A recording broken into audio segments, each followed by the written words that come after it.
My name's Amber, and I've got a story to tell you. I was married for years to Jake. We had a son, Tommy, who'd finished college and was working some office job downtown. He'd moved out a while back, renting his own place. Jake and I both worked at Steinman Financials. I was the deputy chief accountant, and he was in the finance department. Before we got hitched, we signed a prenup. It said if we ever split, whoever's name was on the property kept it, and we'd split the cash down the middle. Seemed fair at the time. We bought an apartment first, put it in my name. Then we got a house, put that in Jake's. We each had our own car. I always did the shopping for furniture and stuff.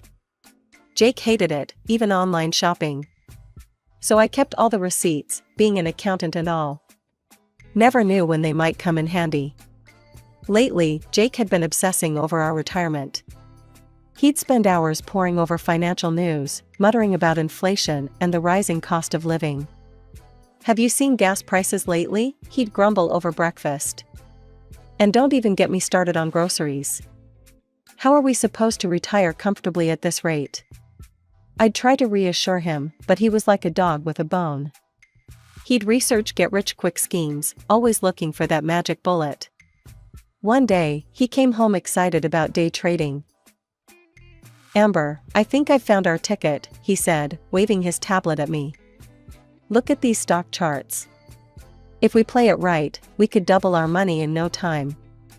I shook my head. "Jake, that's too risky. We can't gamble with our savings." He sulked for days after that, but I stood firm. We needed stability, not high-risk ventures. One evening, Jake suggested we take a walk. The air was crisp, and the streets were quiet. As we strolled, he started talking about retirement again. "You know, Amber," he said, his voice low and conspiratorial, "there's a way we could make a few $100,000 easy. Set ourselves up for a cushy retirement." I raised an eyebrow. "Oh yeah? How's that?" He leaned in closer. "We could siphon some money from the company accounts. I can set up the transfers and finance, make them look legit. You just need to push them through in accounting." I stopped dead in my tracks. "Are you serious right now?" "That's theft, Jake. We could go to jail." He held up his hands, laughing suddenly. "Whoa, calm down. I was just joking. Testing your honesty, you know?" I relaxed a bit, but something felt off. "That's not funny, Jake. Don't joke about stuff like that." Sorry, he said, still chuckling. "Come on, let's head back." We walked home in silence, but I couldn't shake the uneasy feeling in my gut. Something had changed, but I couldn't put my finger on what. Life went on as usual after that night, but something had shifted. I couldn't put my finger on it, but Jake seemed different. More distant, maybe. I tried to brush it off as stress from work. One day, our chief accountant quit unexpectedly. The company wasted no time in hiring a replacement. Her name was Vivian, and she waltzed into our office like she owned the place. Young, beautiful, and oozing confidence, she made quite an entrance. "Listen up, everyone," she announced on her first day. "Things are going to change around here. I expect nothing but the best from my team."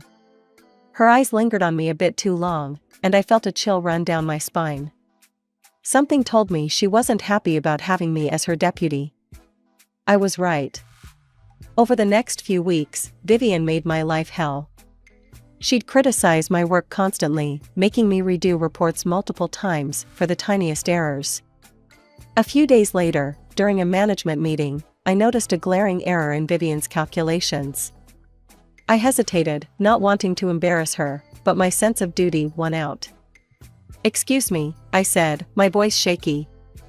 "I think there's a mistake in these numbers. The quarterly projections. They don't add up." The company director, Mr. Steinman, leaned forward. "Is this true, Vivian?" Vivian's face turned beet red. She snatched the report from me, scanned it quickly, then forced a smile. "It seems there was a small oversight. Thank you, Amber, for catching that." The words dripped with venom. As soon as the meeting ended, she cornered me in her office. "Listen here, you old hag," she snarled, all pretense of professionalism gone. "I don't care how long you've been here. I'm in charge now, and I'm going to make your life miserable until you quit." I stood my ground. "I won't quit. I've done nothing wrong." She laughed, a cold, harsh sound. "We'll see about that. You're on thin ice, Amber. One wrong move, and you're out." As I left her office, I felt a mix of fear and determination. I'd worked too hard to let some young upstart push me out. The next few weeks were a nightmare. Vivian seemed to be on a personal mission to make my life miserable. She'd pile work on my desk minutes before I was supposed to leave, criticize every little thing I did, and make snide comments in front of the whole team. I tried to keep my head down and do my job, but it was getting harder every day. Jake wasn't much help either. He'd come home late, barely talk during dinner, and spend most of his time glued to his phone. One particularly rough day, I decided to stay late to finish up some reports. The office was quiet, most people had gone home. As I was about to leave, I heard voices coming from Vivian's office. Curiosity got the better of me, and I crept closer to listen. "Everything's going according to plan," I heard Vivian say. "That old bag won't know what hit her." A man's voice responded, but it was too low for me to make out the words. My heart was pounding so loud I was sure they'd hear it. Just then, the door started to open. I bolted, nearly dropping my purse in my haste to get to the elevator. As the doors closed, I caught a glimpse of a man leaving Vivian's office. I couldn't see his face, but something about his build seemed familiar. That night, I tossed and turned, unable to sleep. Who was Vivian talking to? What were they planning? And why did that man seem familiar? The next morning, I was called into Mr. Steinman's office. My stomach dropped as I saw Vivian standing there, a triumphant smirk on her face.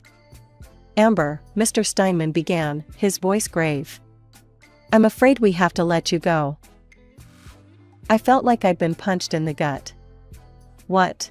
Why?" "Vivian has brought some concerns to my attention," he said, not meeting my eyes. "She feels you're not performing up to our standards." I tried to argue, to explain how Vivian had been treating me unfairly, how she could be harming the company. But Mr. Steinman wouldn't budge. "Vivian comes highly recommended," he said. "A good friend of mine vouched for her. I trust his judgment." As I stood there, shell-shocked, Mr. Steinman's expression softened slightly. "Look, Amber. I appreciate your years of service. I'll make sure you get the maximum possible bonus. It's usually reserved for upper management, but I think you've earned it."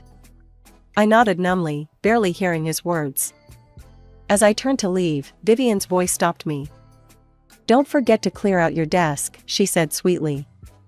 "We wouldn't want you to leave anything important behind." I looked at her, really looked at her, and saw the malice behind her perfect smile. In that moment, I knew this was personal. But why? What had I ever done to her? When I got home, the house was empty. I called Jake, but it went straight to voicemail. I left a message, my voice breaking as I explained what had happened. As I sat on our couch, staring at the walls, I felt lost. My job had been such a big part of my identity. Who was I without it? The next few months were a whirlwind. At first, I tried to enjoy my unexpected vacation. I threw myself into home projects, finally tackling that renovation I'd been putting off for years. One evening, as I was putting the finishing touches on our newly renovated living room, Jake came home with a gleam in his eye. "Amber," he said, excitement clear in his voice, "I've got an idea. Let's buy a new house." I blinked at him, paintbrush still in hand. "What? We just finished renovating this one." He waved dismissively. "Yeah, but think about it. With all the work you've done, we could sell this place for a fortune. Add in a bit more cash, and we could get a real luxury home. There's one for sale just a few blocks over, it's got a pool and everything." I hesitated. "I don't know, Jake. We've put so much work into this place. Come on, Amber, he pressed. I've already got a buyer lined up for this house. All we need to do is sell your apartment, you know, the one we've been renting out. And we'll have more than enough. Something about his eagerness set off alarm bells in my head. But I pushed the feeling aside. This was Jake, my husband. If I couldn't trust him, who could I trust? Okay, I said finally. Let's do it. The next few weeks were a blur of real estate agents, paperwork, and packing. I sold my apartment, putting the money into our joint account as Jake suggested. It felt strange, letting go of a place that had been mine for so long, but Jake's enthusiasm was infectious. The day before we were set to move, Jake came home early. Hey, honey, he called out. I need you to do me a favor. Can you give the place a real deep clean? I'm bringing someone over tonight to see the house. I spent the day scrubbing and polishing, making sure every surface gleamed. By evening, I was exhausted but satisfied. The house looked better than it ever had. As I heard a car pull up outside, I smoothed down my hair and straightened my clothes. Time to make a good impression on our buyer. The front door opened, and I plastered on my best smile. But as Jake walked in, followed by his guest, my smile froze on my face. It was Vivian. She sauntered in, her eyes roaming over the house with a proprietary air. Then her gaze landed on me, and a slow, cruel smile spread across her face. Well, she drawled. Looks like the maid service has already been here. I stood there, stunned, as she turned to Jake. You were right, darling. It's perfect. Darling? I looked at Jake, praying for some kind of explanation. But the look on his face told me everything I needed to know. Amber, he said, his voice cold and unfamiliar. I want a divorce. The room spun around me as I tried to process Jake's words. Divorce? And with Vivian? What's going on? I managed to choke out. Jake's face was set in a hard line. It's simple, Amber. I love Vivian. We want to be together. Vivian draped herself over Jake, her eyes gleaming with triumph. That's right, honey. I'm not just taking your job. I'm taking your husband too. I felt like I was in some kind of twisted nightmare. How long? I whispered. Jake at least had the decency to look uncomfortable. A while, he admitted. But that's not important now. What's important is that we part ways, amicably. I laughed, a harsh, bitter sound. Amicably? You've been cheating on me, and you want amicable? He held up his hands. Look, I'm trying to be fair here. We'll split all the money in the joint accounts 50-50, just like the prenup says. I'll keep the house, since it's in my name. Clean break. My mind was reeling, but something clicked into place. The apartment sale, the rush to move, it had all been part of their plan. You manipulated me, I said, my voice growing stronger. You made me sell my apartment so you could get your hands on more cash. Jake shrugged, not even bothering to deny it. It's just business, Amber. Nothing personal. I saw red. Nothing personal? This is my life you're destroying. Vivian laughed, a cold, cruel sound. Oh, honey. Your life was already over. You're just too pathetic to realize it. I took a deep breath, forcing myself to calm down. Fine, I said, my voice steady. I'll go. But I'm taking what's mine. Jake looked relieved. Sure, whatever. Just be out by morning. I nodded, then turned and walked calmly to the phone. Jake and Vivian watched, puzzled, as I dialed. Hello, Speedy Movers? I need a team here first thing in the morning. Yes, it's a full house move. Jake's face darkened. What are you doing? I smiled, a cold, hard smile that felt foreign on my face. I'm taking what's mine, Jake. Every single thing I bought for this house. Hope you and your mistress enjoy your empty love nest. The look of shock on their faces was almost worth the pain of the past few hours. Almost. As I headed upstairs to pack my personal belongings, I heard them arguing in fierce whispers. Let them fight, I thought. I had work to do. I spent the night sorting through papers, gathering every receipt I'd saved over the years.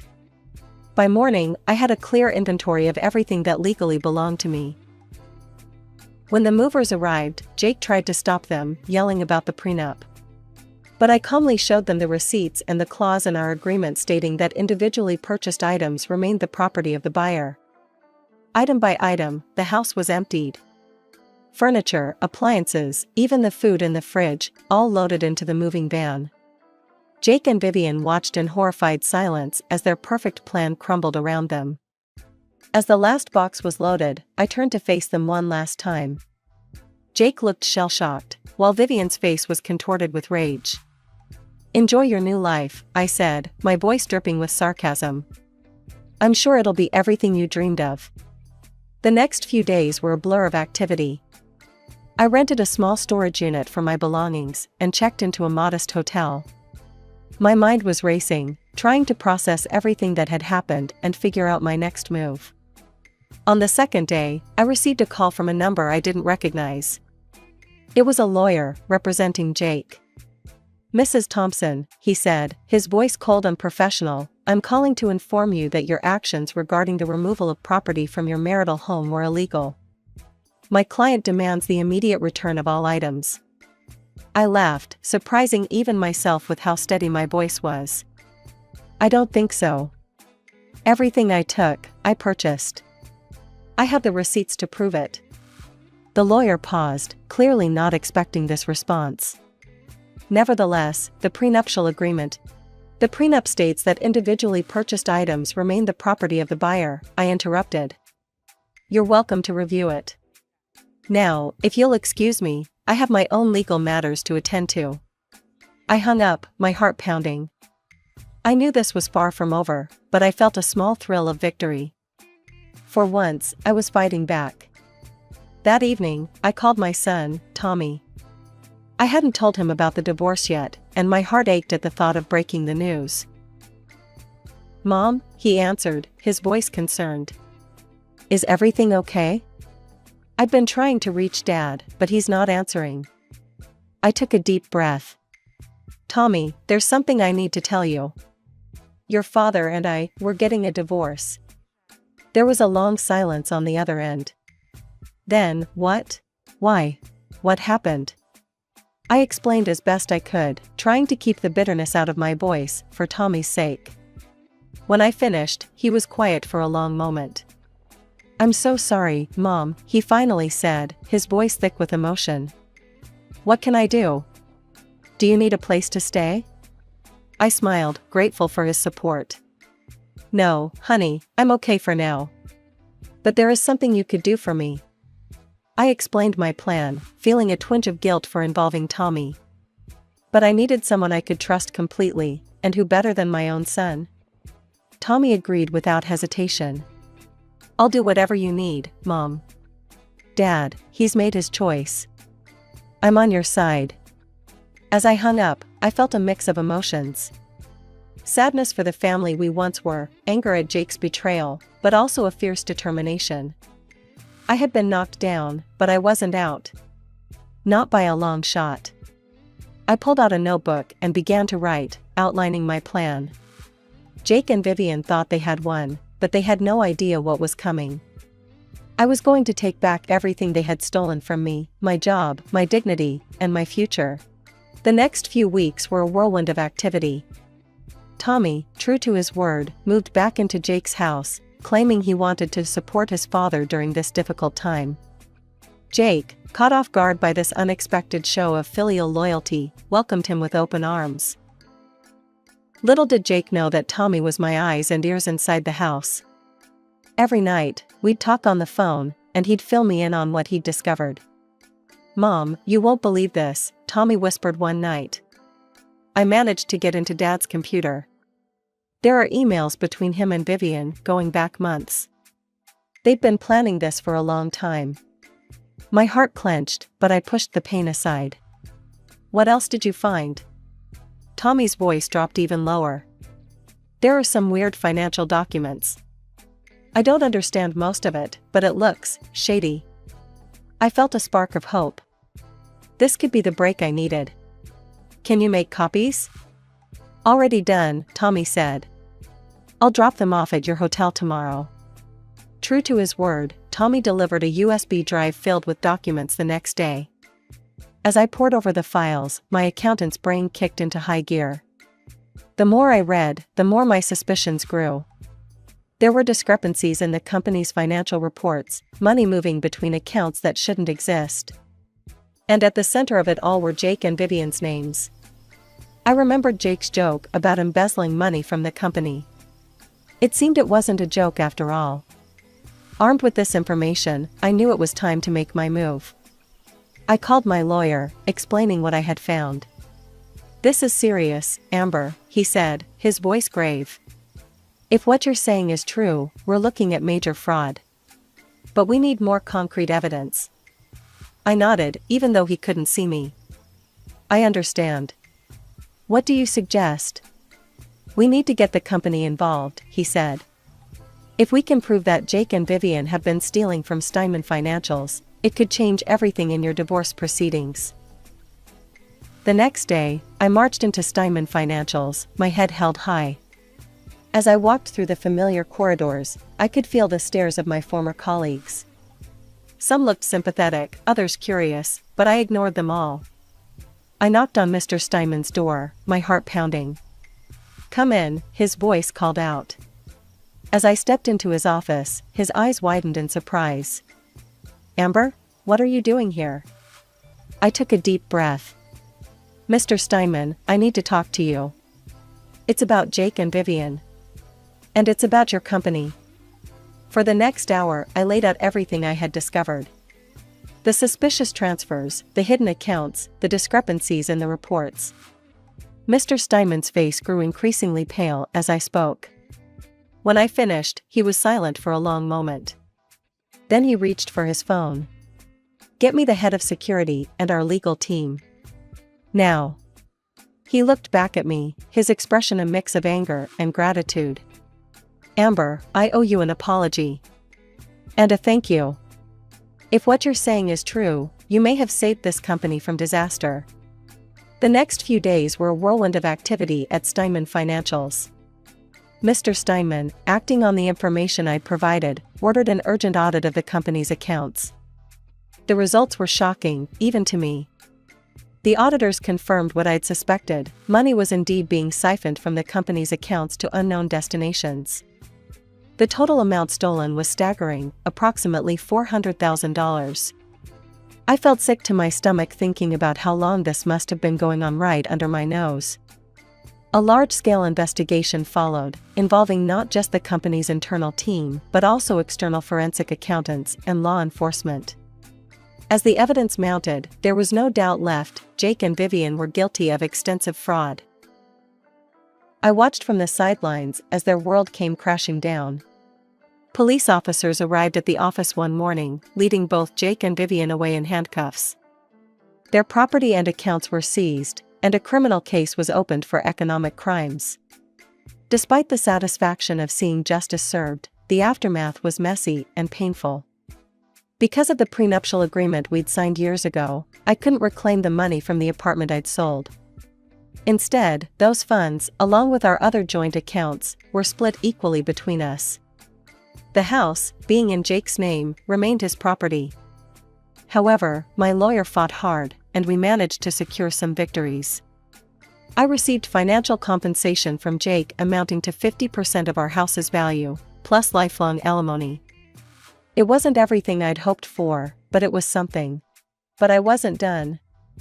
I went after Vivian too, demanding compensation for the trauma and financial loss I'd suffered due to her actions. The court sided with me, ordering her to pay over $35,000 in damages. In the end, Jake and Vivian received suspended sentences for their fraud. All their property was confiscated, leaving them deep in debt. The court also barred them from holding any senior positions in the future. Their careers, like their reputations, were in tatters. As I left the courthouse after the final hearing, I felt a mix of emotions: relief, sadness, anger, but also hope. The past few months had been a nightmare, but I'd come through it stronger than ever. I'd uncovered a major fraud, reclaimed my reputation, and secured my financial future. With a substantial amount of money in my bank account, I decided it was time for a fresh start. After weeks of searching, I found the perfect place, a small house with a cozy garden on the outskirts of town. It was nothing like the lavish home I'd shared with Jake, but as I stood on the porch, looking out at the neat rows of flowers and vegetables, I felt a sense of peace I hadn't experienced in years. I threw myself into renovating the house, making it truly mine. I painted the walls in warm, cheerful colors, installed bookshelves for my growing collection, and set up a small home office overlooking the garden. Tommy visited often, helping me with the heavier work and just keeping me company. One evening, as we sat on the porch swing I'd installed, sipping lemonade, he turned to me with a smile. "You know, Mom, I'm really proud of you," he said. "After everything that happened, look at you now. You're amazing." I felt my eyes well up with tears. "Thank you, honey. That means more to me than you know." As I settled into my new life, I received an unexpected call from Mr. Steinman. "Amber," he said, his voice warm. "I hope you're doing well. I have a proposition for you." It turned out that after the dust had settled from the fraud scandal, Steinman Financials was in need of a new chief accountant. And they wanted me. "Your work in uncovering the fraud was exemplary," Mr. Steinman said. "We need someone with your skills and integrity. Plus, there's a substantial bonus in it for you, as a thank you for saving the company from ruin." I was speechless. After a moment, I found my voice. "Mr. Steinman, I don't know what to say. Thank you. I'd be honored." My first day back at the office was surreal. As I walked through the doors, not as a disgraced former employee, but as the new chief accountant, I held my head high. My former colleagues greeted me with smiles and congratulations. Mr. Steinman met me in the lobby, a broad smile on his face. To my surprise, he pulled me into a hug. "Welcome back, Amber," he said, his voice thick with emotion. "We're lucky to have you." As I settled into my new role, I felt a sense of satisfaction I hadn't experienced in years. I was doing work I loved, surrounded by people who respected me. The financial bonus was generous, allowing me to pay off my new house and set aside a nest egg for the future. In the evenings, I'd return to my little house, tend to my garden, and relax on the porch swing. Sometimes Tommy would join me, other times I'd enjoy the solitude. I started taking classes at the local community college, art, literature, even a cooking course. For the first time in years, I was focusing on my own growth and happiness. I was born into what you might call unusual circumstances. My parents, Sarah and Michael Thompson, were well into their 40s when I came into this world, a miracle they never expected. They already had my brother James, who they'd adopted when he was 3 years old, about 6 years before I was born. Mom used to tell me the story of how they found James at the local orphanage. After years of failed attempts to conceive, they had decided to open their hearts to a child who needed a home. The moment they saw James, with his mop of brown curls and shy smile, they knew he was meant to be their son. They gave him everything they could: love, attention, the best education they could afford. He was their whole world. Then I happened. The doctors couldn't believe it, Mom would say, her eyes tearing up every time she told the story. They kept running tests, because they thought there must be some mistake. But there you were, growing strong and healthy inside me. I came into the world on a rainy April morning, a healthy 7-pound baby girl they named Chelsea. Dad said he'd never seen Mom cry so much as she did when she first held me. They were overjoyed to have a daughter, especially one they'd thought impossible. But James was a different story. I remember one of my earliest memories, probably when I was around 3. I was toddling after James in our backyard, my chubby legs struggling to keep up with his longer strides. "Jamie, wait for me," I called out, using the nickname he hated. He whirled around, his face twisted with anger. "Stop following me. And don't call me Jamie." "But I want to play with you," I said, my lower lip trembling. "Well, I don't want to play with you. Why don't you go bother Mom and Dad? They love having their precious little miracle around." I didn't understand then why he was so angry. In my innocent mind, he was my big brother, and I loved him unconditionally. I thought that's just how it worked, you love your family, and they love you back. Mom and Dad tried their best to manage the situation. They made sure to give James just as much attention as they gave me, if not more. When they bought me new clothes, they bought him something too. When they took me to the park, they made sure to schedule something special for James as well. "James, honey," I once overheard Mom saying through his bedroom door, "Chelsea's your sister. She loves you so much. Can't you try to?" "She's not my sister," James had shouted back. "She's just the kid you had when you decided I wasn't enough." When I was 4, things at home went from bad to worse. I remember sitting at the bottom of our stairs one evening, clutching my stuffed rabbit, while another one of James's explosions shook our house. "I'm not going to some shrink," James's voice boomed through the hallway. "You think I'm crazy now? Is that it?" "Nobody thinks you're crazy, sweetheart," Mom's voice was gentle, but strained. "We just want to help you work through your feelings.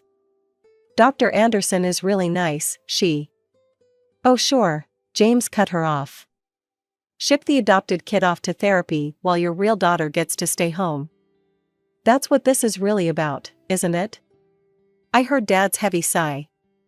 "Son, this has nothing to do with Chelsea. We're worried about you. You've been so angry lately." "Of course I'm angry." Something crashed against the wall, probably one of the framed photos Mom loved so much. "You got your perfect little biological child now, so why do you even need me around? Why don't you just send me back?" "James, please," Mom was crying now. "We love you just as much as we love Chelsea. You're our son." "Liar. I'm not your son, I'm just some kid you picked up when you couldn't have your own." I heard footsteps thundering up the stairs and pressed myself against the wall. James stormed past me like I wasn't even there, his face red with rage. His bedroom door slammed so hard the whole house seemed to shake. That became our new normal. Every little thing set James off. When Mom bought me new shoes for kindergarten, she made sure to get him an expensive new backpack for middle school. But he threw it across the room, claiming she'd spent more on my shoes. Even when they tried to include me in his life, it backfired. They took me to his basketball games, thinking it would help us bond as siblings. Instead, he'd get furious if I cheered for him. "Stop bringing her," he yelled after one game. "She's ruining everything. Everyone's looking at her instead of watching me play." I remember one particularly bad day when Mom got us both ice cream cones. Mine had sprinkles on it, and James's didn't, not because Mom hadn't offered, but because he'd said he didn't want any. 5 minutes later, he was having a meltdown about how they always gave me extra special treatment. These episodes would end the same way. James would lock himself in his room, sometimes for days. Mom would leave trays of food outside his door, which he'd only retrieve late at night when he thought we were all asleep. I'd hear him sometimes, padding down the hallway like a ghost. During these silent periods, our house felt like it was holding its breath.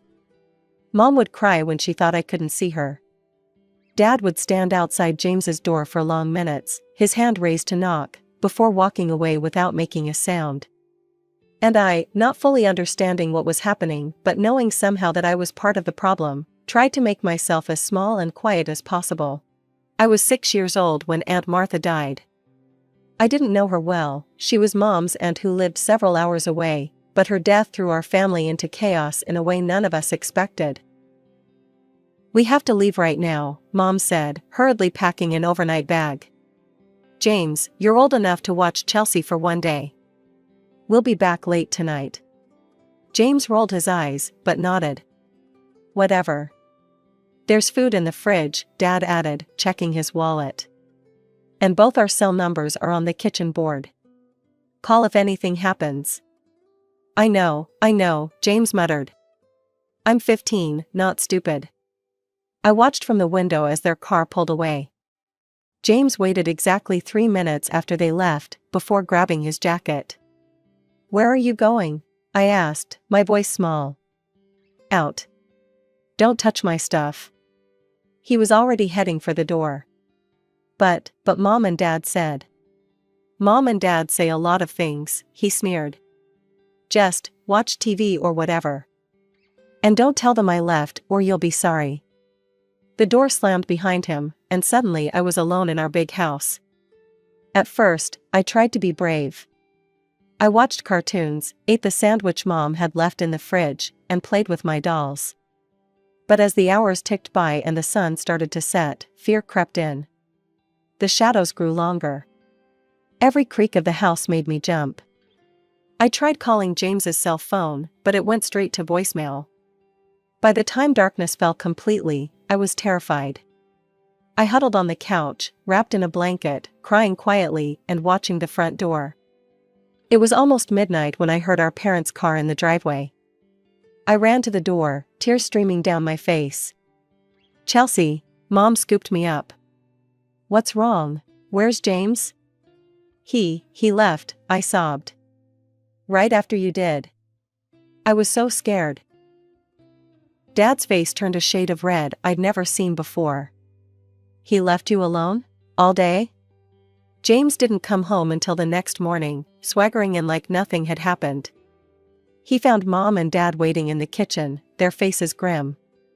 Where were you? Dad's voice was deadly quiet. James shrugged. With friends. We trusted you, Mom's voice cracked. Your sister could have been hurt. Oh, here we go again. James threw up his hands. Everything's about precious Chelsea. She's fine, isn't she? Stop treating me like a criminal. The punishment came swift, grounded for a month, no phone, no friends. But James had one more card to play. 2 days later, a woman from Child Protective Services showed up at our door. James had filed a complaint, claiming our parents were abusive and favored me over him. I remember sitting in my room, listening to the woman interviewing Mom and Dad in the living room. The investigation didn't find any evidence of mistreatment, how could it? But the damage was done. Mom cried for days, and Dad walked around like a ghost, the betrayal written deep in the lines of his face. Everything changed the summer James turned 16. I remember the exact moment. He burst into the kitchen during dinner, his phone clutched in his trembling hand. They found me, he announced, his voice cracking. My real parents. Mom's fork clattered against her plate. Dad reached for her hand under the table. They sent me a message, James continued, practically vibrating with excitement. They said they made a mistake giving me up. They want to meet me. Are you sure that's what you want? Dad asked carefully. Of course it is. They're my actual parents. I watched Mom flinch at the word actual, but she forced a smile. If that's what you want, we'll support you. The first meeting was arranged at a local restaurant. James came home practically floating. They're loaded, he announced. Like, seriously rich. They own 3 companies. That was just the beginning. Suddenly, James was sporting the latest iPhone. A week later, a brand new gaming console appeared in his room. Then came the car, a shiny red Mercedes that he parked ostentatiously in our driveway. Must be nice having parents who can afford decent gifts, he sneered at Mom one morning when she commented on his new designer shoes. James, Dad warned, but James cut him off. What? It's true. Look at this place, he gestured around our comfortable but modest home. It's practically a slum compared to their house. Did you know they have a pool? And a home theater? The comments got crueler, more deliberate. He started calling our parents the old folks or the poverty patrol. Every conversation became an opportunity to compare our life unfavorably to his biological parents' wealth. God, can't you even afford real orange juice? He'd complain at breakfast. My real mom gets everything organic. Then came that final night. James didn't come home for dinner. Mom kept calling his phone while Dad paced the living room.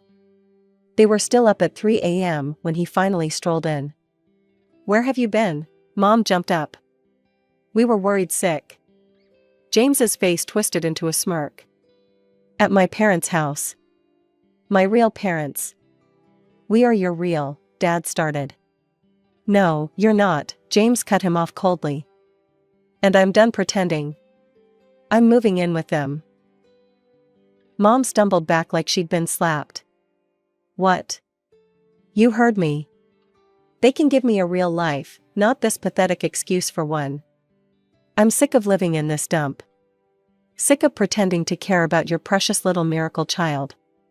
He glanced at me with disgust.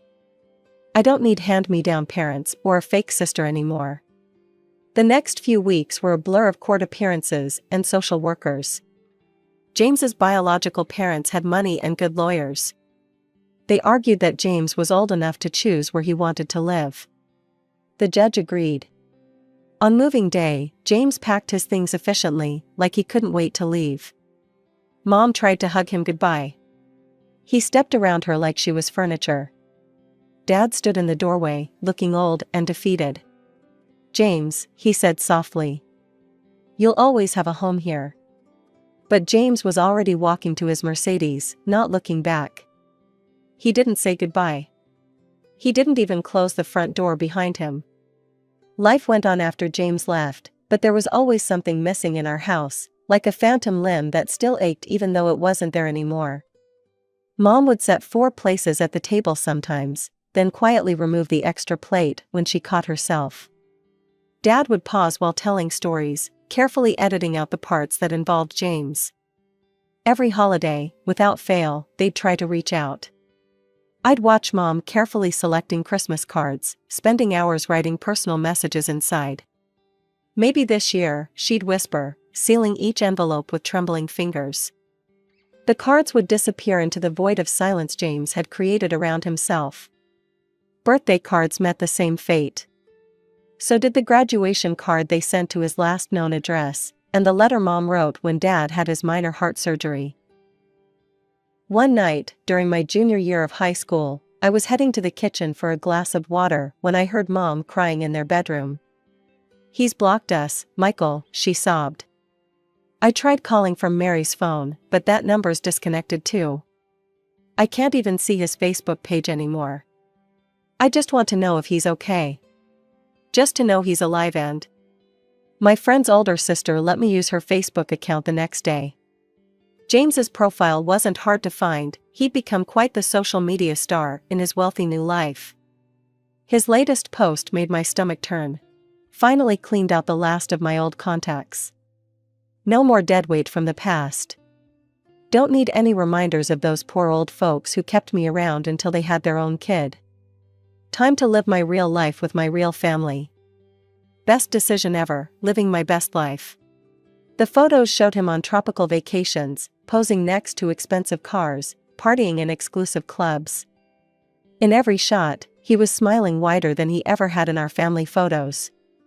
I never told Mom and Dad about the post. They were carrying enough pain already. The years slipped by. I graduated high school with honors. Mom and Dad made up for James's absence by cheering loud enough for 3 people. I got accepted to college, packed up my room, and prepared to start my own life. Dad had recovered well from his heart surgery, though he'd finally retired from the accounting firm. They were settling into a quieter life, volunteering at the local library, taking evening walks, doting on the neighbors' grandkids. Sometimes I wondered about James. Not often, I'd trained myself not to.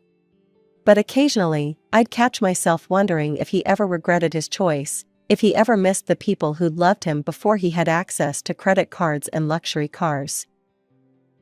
10 years had passed since he'd walked out our front door. I understood more than I had as a child, about adoption, about trauma, about the complicated tangles of family and belonging. But understanding didn't make it hurt any less. Understanding didn't erase the way Mom still glanced at the phone sometimes, hoping it would ring. Understanding didn't fill the silence in our family albums where James's teenage years should have been. That terrible call came during my economics lecture. An unknown number. I almost didn't answer. Is this Chelsea Thompson? Yes? This is Officer Martinez from the County Police Department. I'm very sorry to inform you. The rest became a blur of words I didn't want to hear. Car accident. Instant. No pain. Need you to identify. I don't remember leaving the lecture hall. I don't remember driving to the hospital. I just remember standing in that cold, fluorescent lit room, looking at the two sheets, and thinking, they can't be under there. They're supposed to pick me up for dinner this weekend. The next few days passed in a fog of paperwork and phone calls. I took a leave from college. There were so many decisions to make, so many details to handle. The funeral home wanted to know about flowers. The cemetery needed plots chosen. People kept bringing casseroles I couldn't eat. The day of the funeral dawned bright and clear, the kind of autumn morning Mom loved best. The church filled with familiar faces, neighbors, Dad's colleagues, Mom's library friends. I sat alone in the front pew, staring at the two caskets covered in white lilies. Then I heard the murmurs. I turned and saw him striding down the aisle, James. For a moment, my heart lifted. He'd come. After all these years, he'd come to say goodbye. But he wasn't alone. A man in an expensive suit followed close behind him, carrying a leather briefcase. "Hello, Chelsea," James said, his voice carrying none of the grief appropriate for the occasion. "Sorry about the old folks." I stared at him, unable to process his casual tone. You came." "Well, yeah." He gestured to the man beside him. "This is Mr. Patterson, my lawyer." "Well, technically my parents' lawyer, my real parents, I mean. They thought I should have proper representation for the inheritance discussion." The word hit me like a physical blow. Inheritance? Obviously, he straightened his designer tie. I may have moved on, but legally, I was their son for 13 years. That entitles me to a share. "They're not even in the ground yet," I whispered, horrified. He shrugged. "Just being efficient. I've got a new business venture that could really use some capital. This inheritance could help with that." The service began. James sat a few pews behind me, and throughout the eulogies, the prayers, the final hymns, I could hear the soft tapping of his phone. When I glanced back once, he was smiling at his screen, completely disconnected from the fact that the people who had raised him, who had loved him unconditionally, were lying in caskets mere feet away. Mom and Dad had taught me that love was patient, love was kind. But watching James tap away on his phone during their funeral, occasionally smirking at whatever message he was sending, I learned that love could also break your heart. The house felt empty when we returned after the funeral. Mr. Collins, the family notary who'd known us for years, sat up at the dining room table, the same table where we'd eaten countless family dinners, where Mom had helped with my homework, where Dad had done the crossword every Sunday morning. James sprawled in Mom's favorite chair, his lawyer Mr. Patterson sitting properly beside him. I chose Dad's old spot, my fingers tracing the worn edge of the table. "Shall we begin?" Mr. Collins adjusted his glasses. His voice was gentle, probably noting my red-rimmed eyes. He pulled out the document, Mom and Dad's last will and testament, dated just 2 months before the accident. As he read, I could almost hear their voices in the formal legal language. "Hereby bequeath our entire estate, including our residential property at 1247 Maple Street and all financial assets, currently valued at approximately $200,000, to our daughter, Chelsea Marie Thompson." "What?" James shot forward in his chair. "That's it? What about me?" Mr. Collins looked up. "The will is quite clear. Miss Thompson is the sole heir." "This is bullshit." James turned to his lawyer. "They can't do this. I was their son." Mr. Patterson reviewed the document carefully, his frown deepening. "The will appears to be properly executed. Given that you legally terminated your relationship with the Thompsons when you chose to return to your biological parents' custody, I'm afraid we don't have grounds to contest." James's face turned purple. Though senile, worthless, he launched into a stream of obscenities about Mom and Dad that made me feel physically ill.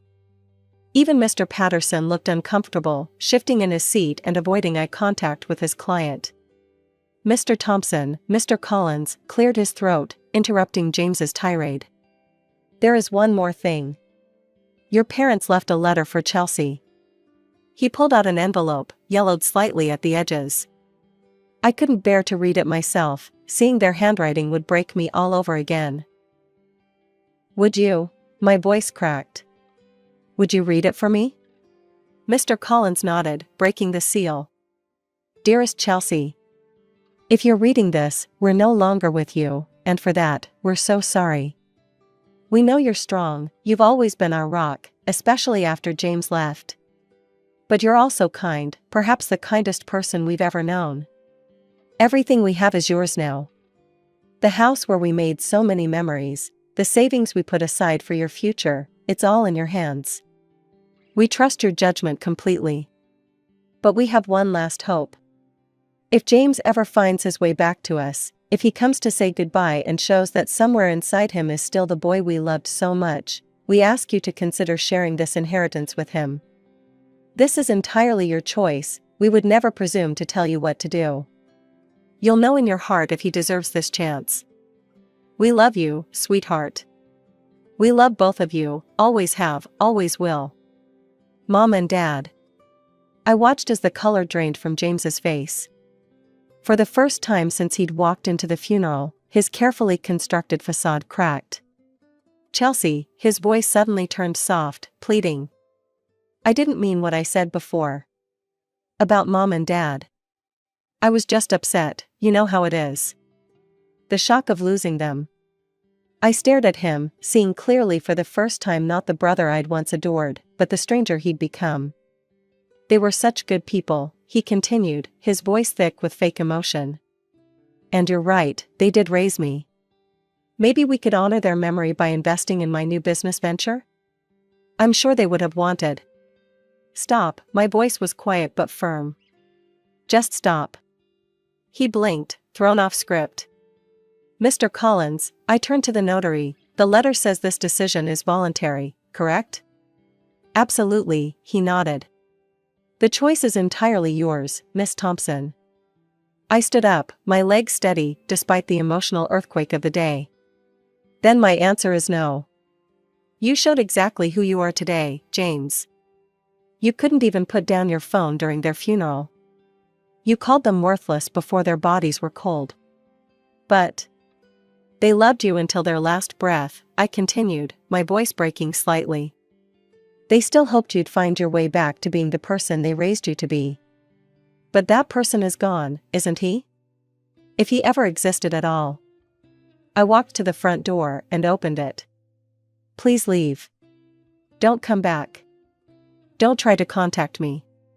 James's face darkened. "You self-righteous little—" Mr. Thompson, his lawyer cut in sharply, gripping his arm. "I advise against any further comments. They could be considered harassment, which would have legal consequences." James yanked his arm free, but the threat of legal trouble finally silenced him. He stormed out, his expensive shoes clicking on our worn porch steps one last time. The door slammed so hard that Mom's favorite wind chimes tinkled in protest. That was 3 years ago. I finished college with honors, the degree Mom and Dad had always dreamed of seeing me earn. I kept their house, but rent it out now. Too many memories make it hard to live there yet. The inheritance money is carefully invested, just like Dad would have wanted. Sometimes people ask if I regret my decision. I don't. Mom and Dad's last letter wasn't really about money, it was about choice. They chose to love James, even after he rejected them. They chose to hope, even when hope seemed foolish. And in the end, they chose to trust me to make the right decision. I don't know what happened to James. I don't check his social media anymore. I don't ask about him when I occasionally run into his biological parents at the grocery store. Some doors, once closed, should stay that way. But I keep Mom and Dad's letter tucked away in my desk. Not because I doubt my choice, but because it reminds me of what they taught me about love, that it's patient and kind, yes, but also that real love requires truth. And sometimes, the truest form of love is knowing when to let go. My name is Robin. It was just another sweltering summer day, the kind where you feel the sun drilling into your back even through your shirt. I'd been on shift since 5 in the morning, 3 serious calls before noon, and I was looking forward to clocking out. Then, my damn car decided to throw a tantrum right on Highway 51. Hood up and cursing under my breath, I glanced around, hoping for a miracle or at least a tow truck. That's when he pulled over. I didn't know it then, but Jake was going to change my life. Need some help, he called out, sauntering over with a grin that could knock you off your feet. He wore a simple tee and jeans, but carried himself like he owned the place. Yeah, thanks. It just died on me, I said, trying to keep my cool despite the heat. Jake nodded, his hands already diving under the hood. Let's see what you've got here. Ah, your battery's connection's loose. Happens a lot in this heat. There you go, should be good now. I tried the ignition, and the engine roared back to life, a relief washing over me. Thank you. I thought I was going to be stuck here forever. No problem at all. It's too hot to leave someone stranded. You a nurse? He asked, nodding towards my uniform.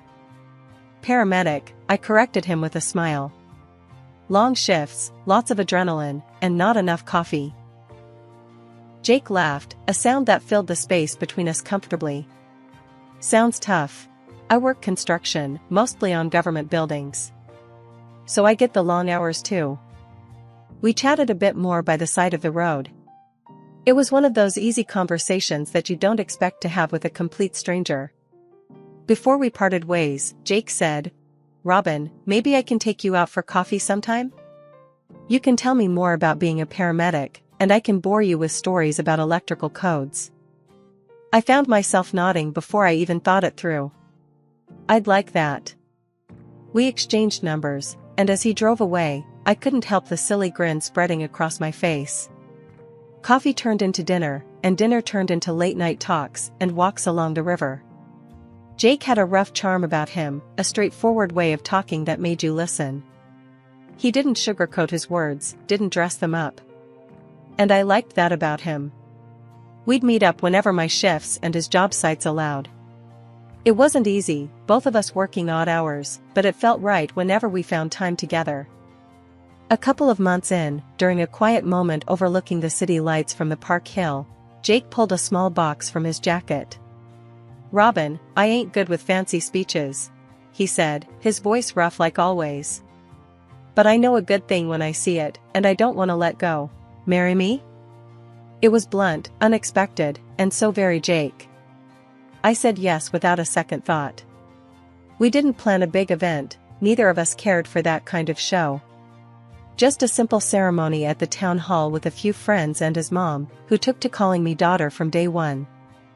Settling into Jake's family home wasn't the honeymoon paradise some might expect, but it felt right, like I was finally where I belonged.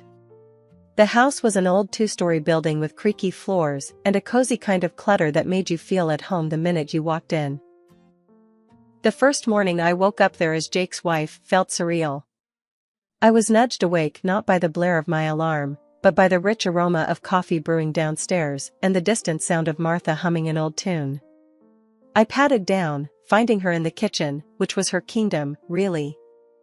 Morning, sunshine, Martha greeted without turning.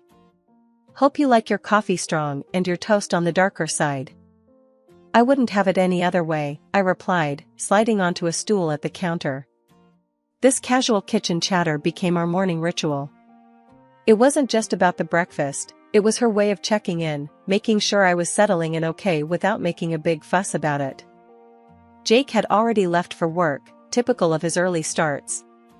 He tried to keep his construction gigs close to home, but some days he'd be gone before dawn and not back till everyone else was turning in. It put a strain on us, sure, but we made it work. One evening, about a week after the wedding, I was folding laundry in the living room when Martha sat down across from me, her expression more serious than usual. You know, Robin, Jake's father was just like him when we were young. Always working, always making sure we had enough. Hard shoes to fill, but he's doing his best, she said, smoothing out a shirt I had just folded. I know he is. And I love him for it, I replied, catching her eye. It's not easy, but what's the point if it's not a bit of a challenge, right? Martha chuckled. That's the spirit. Just remember, this house is as much yours now as it is ours. Don't ever feel like you can't make your mark here. That meant the world to me. It wasn't long after that chat that I found out I was pregnant.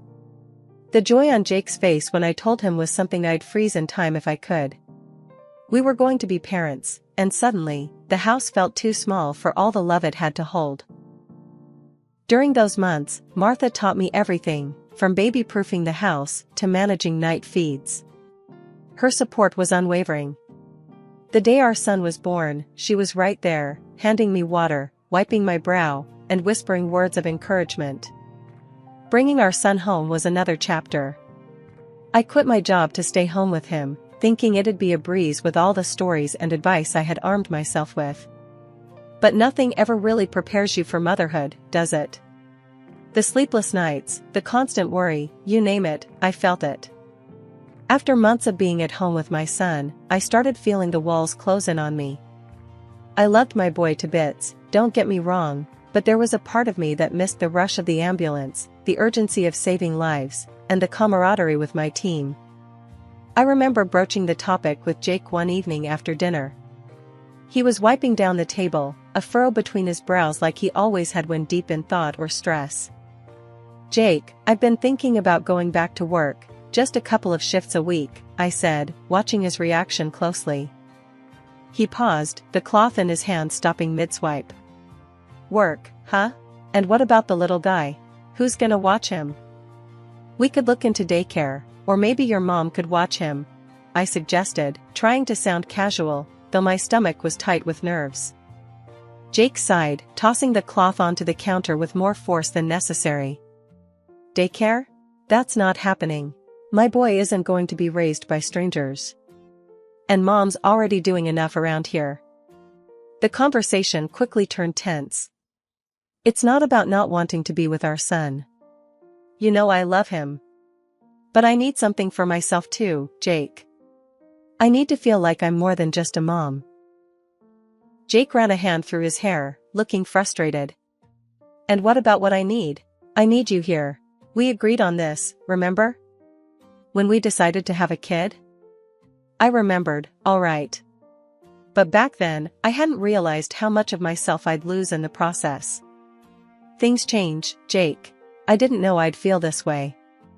He didn't respond right away, just stared out the window at the darkening yard. Finally, he muttered, Fine, Robin, do what you gotta do. But we're not doing daycare. Thankfully, Martha stepped in, bless her heart. I'll watch him, she declared one morning, having overheard one of our discussions. You go back to work. It'll do you good. With that settled, I started back part-time. The first day pulling on my uniform again felt like slipping back into my old skin. But the balancing act was harder than I'd anticipated. Work was demanding, and home was equally taxing. Jake's job took him away often, and when he was home, he was increasingly critical. You're never here anymore, he'd say, or, why is the house always a mess? The comment stung, especially when I was stretching myself thin trying to keep everyone happy. One night, standing over the sink scrubbing at a stubborn pot, I finally snapped. I can't do everything, Jake. I'm working, taking care of our son, trying to keep up with the house. What do you want from me? We glared at each other, the air thick between us. Then, without another word, Jake grabbed his coat and left, the door slamming shut behind him. The sound echoed, much like the gap growing between us. One cold evening, after a particularly grueling day, I found Jake sitting at the kitchen table, papers strewn about, his face buried in his hands. He didn't hear me come in. Long day? I asked, setting down my paramedic bag a little harder than necessary. Jake looked up, his eyes tired and red. Yeah, the site's behind schedule, and the foreman's on my back about it, It's all a mess. I poured myself a glass of water, feeling the weight of my own day bearing down. Tell me about it. Had a kid, no older than ours, come in with a broken arm. The screams just takes it out of you. Jake nodded but was silent. It was like he was there but not really. I missed him, missed us talking. The real test came when my mother-in-law's health took a turn for the worse. It was a Tuesday when I got the call from the clinic. They said she needed to come in for some tests. They'd found something during a routine checkup. Something serious. I was folding laundry when I told Jake. His reaction was nothing like I expected. A brain tumor? So, what are they gonna do about it? His voice was devoid of warmth, practical to a fault. They're not sure yet. More tests. Maybe surgery, I explained, trying to keep my own fear in check. And how are you planning to juggle that with everything else? He asked, his tone almost accusatory. I don't know, Jake. But she's your mother. We have to do something. I snapped back, frustration boiling over. Great, just great, he muttered, rubbing his temples. Just what we need, more complications. It felt like his empathy had evaporated when I needed him most. The following weeks were a blur of hospital visits, doctors' consultations, and trying to maintain some semblance of normalcy at home. Jake rarely came with me to see his mom. It was always, I've got to work, or I'm too tired tonight. One evening, after I'd spent several hours at the clinic, I came home to find Jake on the couch, watching TV. How's Mom? He asked without looking away from the screen. Not great. She might have to stay for observation, I said, dropping onto the couch beside him, exhausted. Jake sighed. Well, you're the medical expert, Robin. You handle it. His words felt like a slap. I am handling it, Jake. But she's your mother. Don't you think you should be a bit more involved? He turned then, his face hard and cold. Look, I've got enough on my plate. You wanted to go back to work, you deal with it. That night, we went to bed angry and distant. The gap between us grew each day, filled with unspoken resentments and exhaustion. I lay awake, listening to his steady breathing, wondering how we had gotten here, to this place where even compassion seemed too much to muster. The tumor was inoperable, and the decision to bring Martha home was filled with a mix of dread and determination. I knew it wasn't going to be easy, especially with everything else on my plate, but family is family. The house was filled with the constant, underlying scent of medicine that seemed to permeate everything. Jake seemed to shrink away more and more with each passing day. He barely looked at his mother, and when he did, his face twisted into a scowl that didn't sit right with me. Can't you open a window here? It smells like a hospital, Jake complained one evening as he walked through the living room, his nose wrinkled in disgust. It's the smell of her medication. She needs them, Jake. Try a little compassion, huh? I shot back, my patience wearing thin. His response was a grunt as he grabbed his coat and headed for the door. I'm going out. I can't deal with this tonight. And just like that, I was left alone again, to manage the household, care for our son, and now, nurse my ailing mother-in-law. During the day, while my son was at school and I wasn't working a shift, I spent hours with Martha, reading to her, managing her medications, and talking about old times. She had become more than a mother-in-law to me, she was a confidant, a friend. One afternoon, as I was adjusting her pillows, she took my hand and looked at me with those wise old eyes that seemed to see right through you. You have been my strength, Robin, she said softly. I'm sorry for how my son has turned out. He wasn't always like this. I squeezed her hand, trying to swallow the lump in my throat. It's not your fault, Martha. We all make our own choices. She smiled weakly. Still, I wish things were different. But I've got something planned for you. A little surprise. Just wait and see. Before I could ask her to explain, she drifted off to sleep, leaving me puzzled but grateful for her words. As her condition worsened, it became clear that she couldn't stay at home any longer. The day came to move her to a hospice, a place equipped to handle her needs round the clock. I remember packing a small bag of her things, her favorite blanket, and some books. Jake was conspicuously absent, his presence shrinking more with each day. At the hospice, I tried to make her room as homely as possible. My son, who had just turned 7, was with me. He was quiet, sensing the gravity of the situation but not fully understanding it. When Martha woke and saw us, her face lit up, a stark contrast to the sterile white of her room. She motioned for my son to come closer and handed him a brand new phone. "Here, my boy. A gift for you. Think of me when you use it." My son was overjoyed, his small face breaking into a wide grin. "Thank you, Grandma." He hugged her gently, then sat beside her bed, setting it up. A month later, Martha died quietly in her room. It had been a week of sorrow, organizing a funeral that Jake couldn't bother to attend because of a so-called urgent business trip.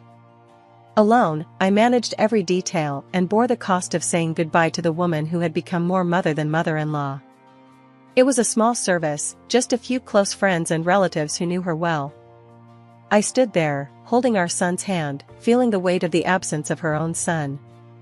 Late one night not long after, Jake stormed in. The noise of the door banging open jolted me awake. He wasn't alone. A woman was with him, her smirk as chilling as the night air that swept in with them. "This is Cheryl," he introduced without preamble, his words slurred and clumsy. "My fiancé. We're getting married as soon as you're out of the picture." I sat up, pulling the sheets around me, my mind racing. "What are you talking about, Jake? What do you mean?" He tossed a stack of papers onto the bed, divorce papers. "I want you out, Robin, tonight. I've waited long enough. Mom's gone, and there's no reason to pretend anymore." The room spun, my heart thudding painfully against my chest. "Out? Jake, where are we supposed to go? What about our son?" Jake glanced at Cheryl, who looked around our bedroom like she was already redecorating it in her mind. "He's your problem now. I'm done with both of you. Cheryl and we're starting fresh. We've got plans." I could barely speak, my voice a whisper of disbelief. "You want to throw out your own son? Your mother just..." "Enough about my mother." His voice cut through the air, sharp and cold. "She's gone, and good riddance. It made my life hell having her sick here." Cheryl laughed, a sound that was sharp and cruel. "Honey, let's not waste time here. She's not worth it." With trembling hands, I took the papers. Each page was a nail in the coffin of our marriage. I signed them, not fully processing the lines and clauses, a part of me still in disbelief. I got up, my movements robotic, and started gathering essentials, documents, some clothes for me and our son, the little savings I had stashed away. When I entered our son's room, he wasn't asleep. He sat up in bed, his new phone in hand, his eyes wide and scared. "Mom, I heard everything." Forcing a smile that hurt, I sat next to him, brushing his hair back from his forehead. "We've got to go, sweetheart. Just for a little while until I figure things out." We left the house with just a few bags, stepping out into the cold night. I called a taxi, which took us to a nearby hotel. Lying in the hotel room, listening to my son breathe softly, sleep far from my eyes, I felt the first stir of something fierce and strong within me. This wasn't the end. It couldn't be. Not like this. Jake had made his choice, but now, it was time to make mine. I met the next morning at the hotel in a disassembled state. But life went on. As I was getting ready to take my son to school, he stopped me with a serious look I'd never seen on his face before. "Mom," he said, holding up his phone, "I recorded something last night. You need to see this." He played a video, and my heart sank as I listened to Jake's cruel words, not just to me, but about us. It was more than painful, it was evidence. After dropping my son off at school, I felt a mix of anger and determination as I drove to work. I called my friend Carol, who worked in HR at Jake's company. "Carol, I need you to see something," I said and explained briefly. I sent her the video. "Just watch it. It's important." She was quiet for a moment after the video ended. "This is serious, Robin," she finally said. "I'm so sorry, but we need to address this. I'll take it from here." Feeling a small sense of relief, I tried to focus on my work, but it was nearly impossible with everything hanging over me. Later that afternoon, I received a call from a number I didn't recognize. "Is this Mrs. Robin Thompson?" a formal voice asked. "Yes, it is," I replied. "My name is George Stanton. I was your mother-in-law's attorney. It's urgent that we meet to discuss her last wishes." "Of course," I said, a lump forming in my throat. We arranged to meet within the hour. Mr. Stanton greeted me with a solemn nod and ushered me into his office, where he got straight to the point. "Martha was very explicit in her will," he began, pushing a stack of papers across his desk towards me. "She has left everything to you and your son, the house, her car, and a substantial amount of money." I was speechless, tears forming in my eyes as he handed me a letter from Martha. Her words thanked me for the love and care I'd shown her. "You were the daughter I chose," she wrote. Overwhelmed, I wiped my eyes. Just then, the door burst open. Jake stormed in, Cheryl trailing behind him, her face twisted in anger at seeing me there. "What's going on?" Jake demanded. Mr. Stanton didn't miss a beat. "Martha left the majority of her estate to her daughter-in-law and grandson," he explained calmly. "You've been bequeathed the contents of the garage." Jake's face turned red, his anger palpable. "This is nonsense. I'll contest this."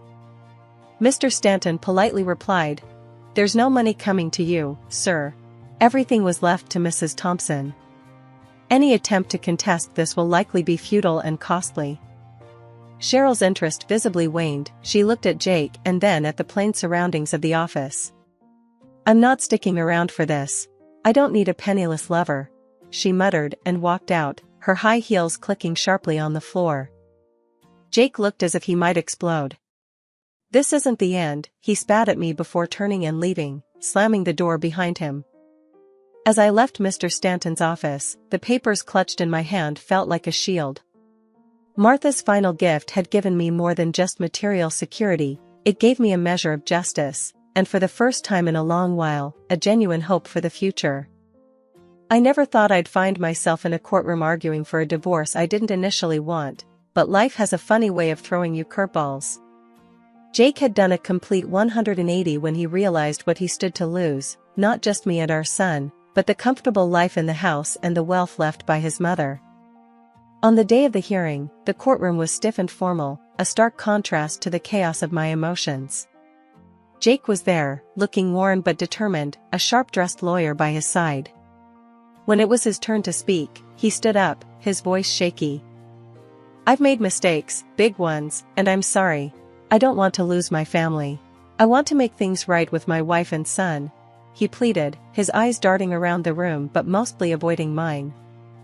I listened, feeling a mix of pity and anger. When it was my turn, my lawyer handed me the phone. "Your Honor, I wish things could be different. But I believe this video will show why that's not possible," I said, my voice steady despite the trembling in my hands. The judge watched the video, his expression growing tighter with each passing second. When it ended, he looked over at Jake, his face hard with barely concealed contempt. "This court sees no reason to deny the petition for divorce. It's clear that the relationship has suffered irreparably." In the weeks that followed, the fallout for Jake was worse than I expected. The video not only secured my divorce, but also rippled through his life like a shockwave. Carol, my friend from HR, had made sure the right people saw his behavior. Jake's company transferred him to another branch, a demotion in all but name, and slashed his salary. Cheryl, the assistant manager and the woman he'd left me for, was fired for her misconduct and fined heavily by the company. Life at home started to settle into a new normal. I went back to work as a paramedic, something that grounded me and gave me purpose beyond the courtroom and the drama. One evening, after a particularly tough shift, my son and I sat on the porch of our big, beautiful house, the house Martha left us. He was doing his homework, and I was sipping on a well-deserved cup of tea, watching the sunset. "Mom, are you okay?" he asked, looking up from his books with those thoughtful eyes so much like his grandmother's. "I am, baby. Better than okay," I answered, smiling. "We've got each other, and we've got a home. That's more than enough." He smiled, went back to his homework, and I turned my face back to the fading light. The evening was peaceful, the kind of peace that comes after a storm, when everything is washed clean, and the world looks fresh and bright. My name is Catherine, and this is the story of how my life took an unexpected turn. Fresh out of college with a law degree, I landed a job as a lawyer's assistant at a large trading company. The company's offices were a maze of cubicles and departments. On my third day, while trying to find the copy room, I quite literally bumped into Mark from the purchasing department. "Whoa there," he laughed, steadying me. "You must be new." "I'm Mark." "Catherine," I replied, feeling my cheeks flush. "I'm the new lawyer's assistant." "And yes, I'm a bit lost." Mark's eyes twinkled. "Well, Catherine, consider me your personal GPS. Where are you headed?" From that moment, Mark and I became friends. We'd chat during lunch breaks, and he'd always find an excuse to drop by my department. As the weeks passed, our friendship deepened into something more. One Friday evening, as we were leaving work, Mark turned to me. "Hey, Catherine, want to grab dinner? There's this great Italian place around the corner." I hesitated for a moment, then smiled.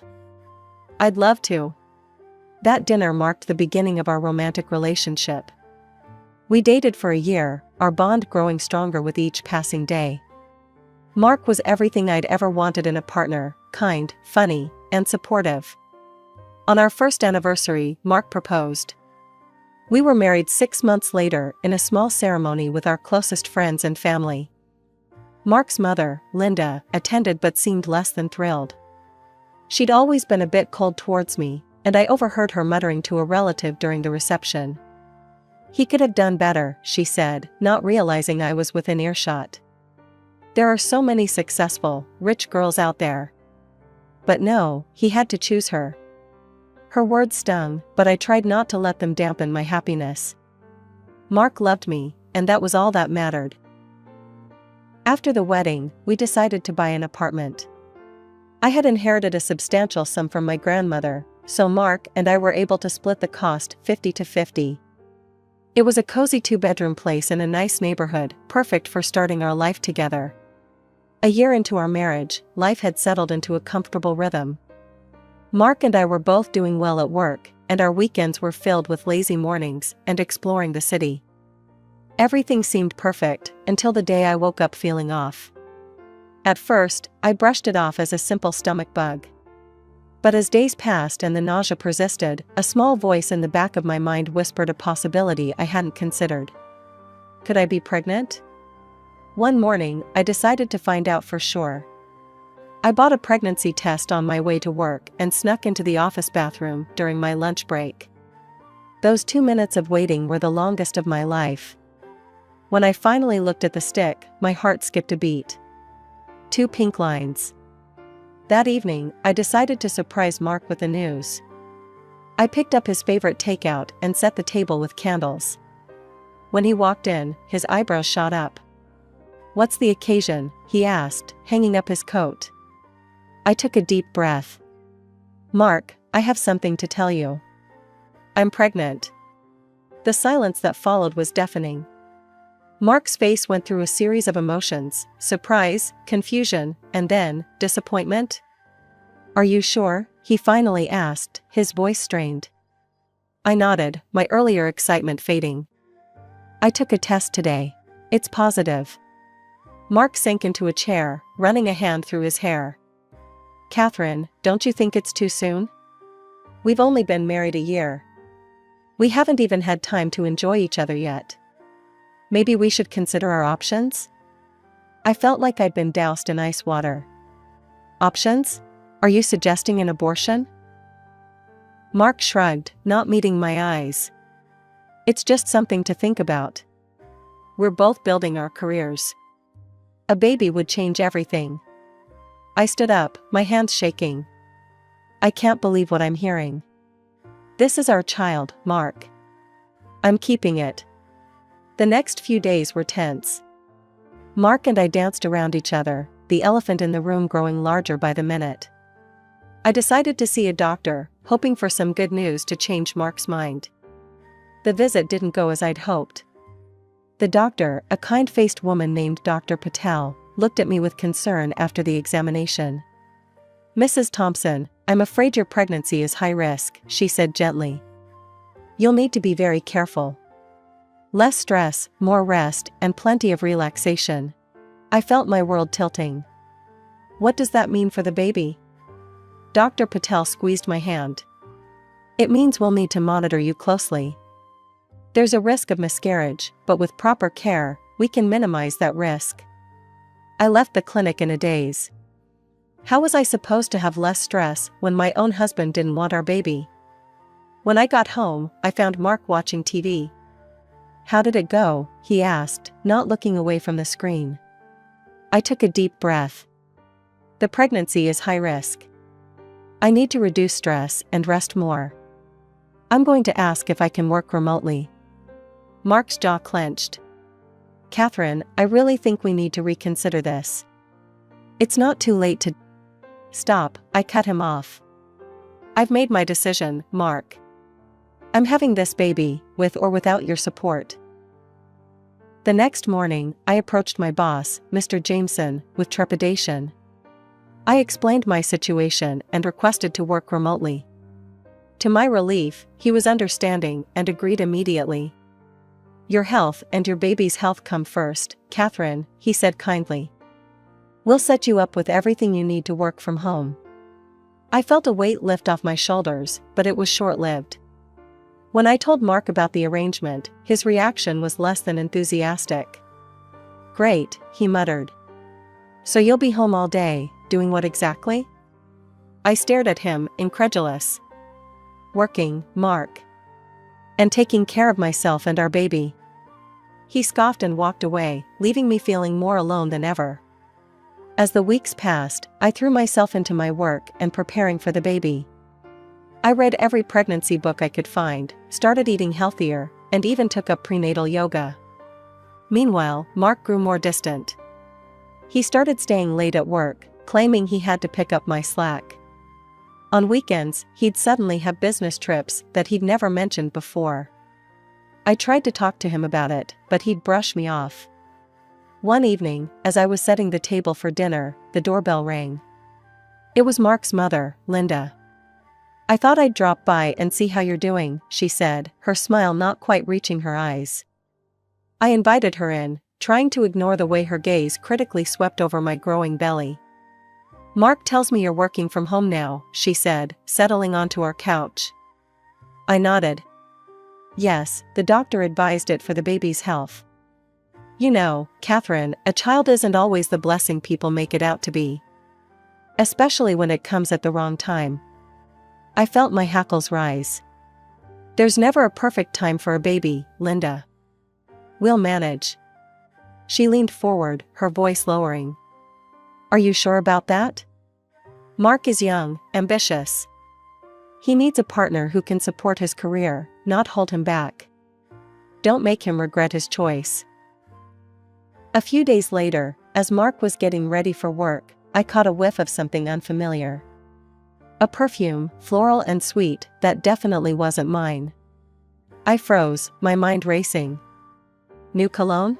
I asked, trying to keep my voice casual.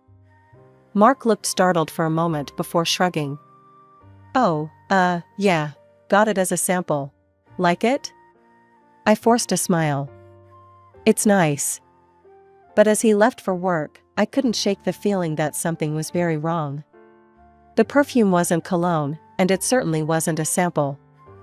It was expensive women's perfume, and it clung to my husband's shirt like a silent accusation. The next morning, after Mark left for work, I picked up my phone with shaking hands. I scrolled through my contacts until I found the number I was looking for, my cousin, Jack. He worked for a detective agency, and if anyone could help me uncover the truth, it was him. "Hey, Kath, Jack answered cheerfully. What's up? I took a deep breath. Jack, I need your help. It's about Mark. I explained everything, the late nights, the business trips, the perfume. My voice broke as I finished. I think he's cheating on me, Jack. I need to know for sure. Jack's voice was gentle when he replied. I'll look into it, Kath. Give me a few weeks, okay? Meanwhile, I threw myself into my work and preparing for the baby. I ordered a crib, started looking at paint swatches for the nursery, anything to keep my mind occupied. But the gnawing fear in my gut wouldn't go away. Finally, after 3 agonizing weeks, Jack called. Can you meet me at the cafe on 5th Street? He asked, his voice serious. An hour later, I sat across from Jack in a quiet corner of the cafe. He slid a manila envelope across the table. I'm sorry, Catherine, he said softly. But you were right. With trembling hands, I opened the envelope. Inside were photos, dozens of them. Mark entering hotels, Mark at restaurants, Mark walking in the park. And in every single one, he was with the same woman, young, blonde, beautiful. Her name is Melissa, Jack explained. She's a new employee in Mark's department. They'd been seeing each other for at least a month, maybe longer. I stared at the photos, feeling numb. How could he do this? Jack reached out and squeezed my hand. There's more. Mark told you he's on a business trip this weekend, right? I nodded, dreading what was coming next. He lied, Jack said. He's with her right now. At the Westview Hotel, room 412. The world seemed to tilt around me. The taxi ride home was a blur. When I finally stumbled through my front door, clutching the envelope of damning photos, I was surprised to find Linda, my mother-in-law, in the living room. Oh, Catherine, she said, her voice dripping with false sweetness. I thought I'd come clean the house while Mark's on his business trip. Lord knows you don't do much around here these days. Her words, on top of everything else, were the last straw. He's not on a business trip, I snapped. He's with his mistress right now. Linda's eyes widened for a moment before narrowing. Well, if he is, and I'm not saying he is, can you blame him? Look at you. You're always sick, you've let yourself go, and you never pay attention to him anymore. This whole pregnancy was a mistake. No one wants this baby except you. Something inside me snapped. Get out, I hissed. Get out of my house right now. Linda looked shocked for a moment, then sneered. Gladly. Don't come crying to me when Mark leaves you. As the front door slammed behind Linda, I sat on the floor, my mind reeling from her cruel words. But as the initial shock wore off, a new emotion took its place, determination. I couldn't just sit here while my husband betrayed me. With shaking hands, I pulled myself up and grabbed my car keys. I knew where Mark was, and I was going to confront him. The drive to the Westview Hotel was a blur, my thoughts a chaotic mix of anger, hurt, and disbelief. Before I knew it, I was standing in front of room 412. I could hear laughter from inside, Mark's deep chuckle, and a woman's high-pitched giggle. My stomach churned, but I steeled myself and knocked on the door. Must be room service, a woman's voice called out cheerfully. We've been waiting for that champagne. My heart pounded so hard I thought it might burst out of my chest. The door swung open, and there stood Mark, his smile freezing as he saw me. Catherine, he stammered, clearly caught off guard. What are you doing here? I pushed past him into the room, my eyes immediately landing on the blonde woman hastily wrapping herself in a sheet. Melissa, I presumed. Mark, I started, my voice trembling. How could you? But to my shock, instead of apologizing or trying to explain, Mark's face hardened. How could I? How could you, Catherine? You haven't satisfied me in months. All you care about is that baby. His words hit me like a physical blow. I staggered back, my vision blurring. Mark continued, his voice dripping with disgust. You don't take care of yourself anymore. Look at Melissa, he waved towards his mistress. That's how a woman should look. That's how you used to be. Melissa chose that moment to speak up, her voice sickeningly sweet. You should be grateful to us, you know. We're being considerate, waiting for you to have the baby before Mark leaves you. We're the honest ones here. I couldn't believe what I was hearing. Suddenly, a sharp pain lanced through my abdomen, far worse than anything I'd felt before. My vision darkened around the edges, and I felt myself losing balance. Mark, I gasped, reaching out to him as I fell. Please, call an ambulance. But Mark and Melissa were already moving, gathering their things. They roughly grabbed my arms and dragged me out into the hallway. You brought this on yourself, Mark said coldly, stepping over me as I lay on the floor. The last thing I saw before I lost consciousness was their retreating figures, leaving me alone in my hour of need. I came to with a start, the concerned face of a hotel maid hovering over me. My whole body ached, and the pain in my abdomen was excruciating. Ma'am, are you okay? I've called an ambulance, the maid said, her voice laced with worry. I tried to speak, but could only manage a weak groan. The next few hours passed in a blur of sirens, bright lights, and urgent voices. I drifted in and out of consciousness, always aware of the gnawing fear for my baby. When I finally fully regained consciousness, I was in a hospital bed. A doctor stood at my bedside, her face grave. Mrs. Thompson, she said gently, I'm so sorry. We did everything we could, but you've lost the baby. Her words hit me like a physical blow. I closed my eyes, hot tears streaming down my face. As the reality of what had happened sank in, my grief turned to anger. Mark, his mother, that woman Melissa, they were all responsible for this. They had killed my baby with their cruelty and selfishness. After being discharged, I went straight to our apartment. With mechanical efficiency, I packed all of Mark's belongings into boxes. Then, I drove to Linda's house. I dumped the boxes unceremoniously in her driveway, then marched up to her front door. Linda opened it, her face a mask of false concern. Catherine, dear. I heard what happened. Such a shame, she said, not sounding sorry at all. I pushed past her into the house. Save it, Linda. I know you don't care. She dropped the act immediately. Well, what did you expect? It's for the best, really. Now you and Mark can get a divorce, and you can move out of that apartment. I stared at her, incredulous. Move out? That apartment is half mine. Linda waved her hand dismissively. Details. Mark has excellent lawyers, you know. They'll make sure he gets everything. You're not fit to be his wife, Catherine. You're too simple for him. It's best if you just leave quietly. Don't make a fuss. I felt my fists clench at my sides. I will not leave quietly, I hissed. I'm going to fight. For the apartment, for everything. Your son and his mistress killed my baby, and I won't let them get away with it. Linda's face paled slightly, but she quickly recovered. Don't be dramatic, Catherine. These things happen. It's nobody's fault. As I turned to leave, a thought struck me.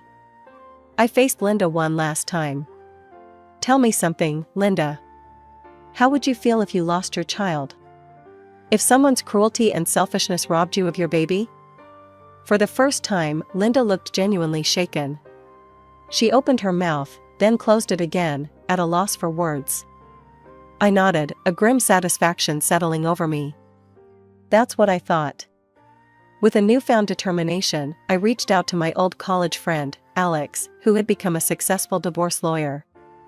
When I explained my situation, he didn't hesitate. I've got your back, Catherine, Alex assured me. We'll make sure you get what you deserve. The court proceedings were grueling. Mark and Melissa put on a united front, denying their affair and painting me as a mentally unstable woman inventing stories after losing my baby. Your Honor, Mark's lawyer argued. Mrs. Thompson is clearly suffering from delusions brought on by her tragic loss. There is no affair, only a grieving woman's imagination. But Alex was prepared. With a nod from the judge, he presented the evidence we had gathered. "I'd like to submit these photographs into evidence," Alex announced, passing them to the judge. The courtroom buzzed as Mark and Melissa's faces paled. Then came the coup de grace. "Furthermore, Your Honor, we have video evidence from the Westview Hotel." The footage played, showing Mark and Melissa dragging my unconscious body into the hallway, laughing as they abandoned me. Gasps echoed through the courtroom. Finally, the hotel maid testified, describing how she found me unconscious and called for help. By the time she finished, there wasn't a sympathetic face for Mark or Melissa in the room. The judge's verdict was swift and decisive. "In light of the evidence presented, I rule in favor of Mrs. Thompson. Mr. Thompson will pay financial compensation for emotional distress, and all marital assets will be divided equally." As we left the courthouse, I felt a weight lift off my shoulders. It wasn't a complete victory, nothing could bring back my baby, but it was a start. In the following weeks, I threw myself into rebuilding my life. I bought a small apartment, started seeing a therapist, and slowly began to heal. Just as I was finding my footing, my phone rang with an unexpected caller, Linda. "Catherine," her voice was uncharacteristically hesitant. "Can we meet, please?" Every instinct told me to refuse, but curiosity won out. "Fine. The cafe on 5th Street, tomorrow at 2. When I arrived at the cafe, I almost didn't recognize Linda. Gone was the haughty, well-put-together woman.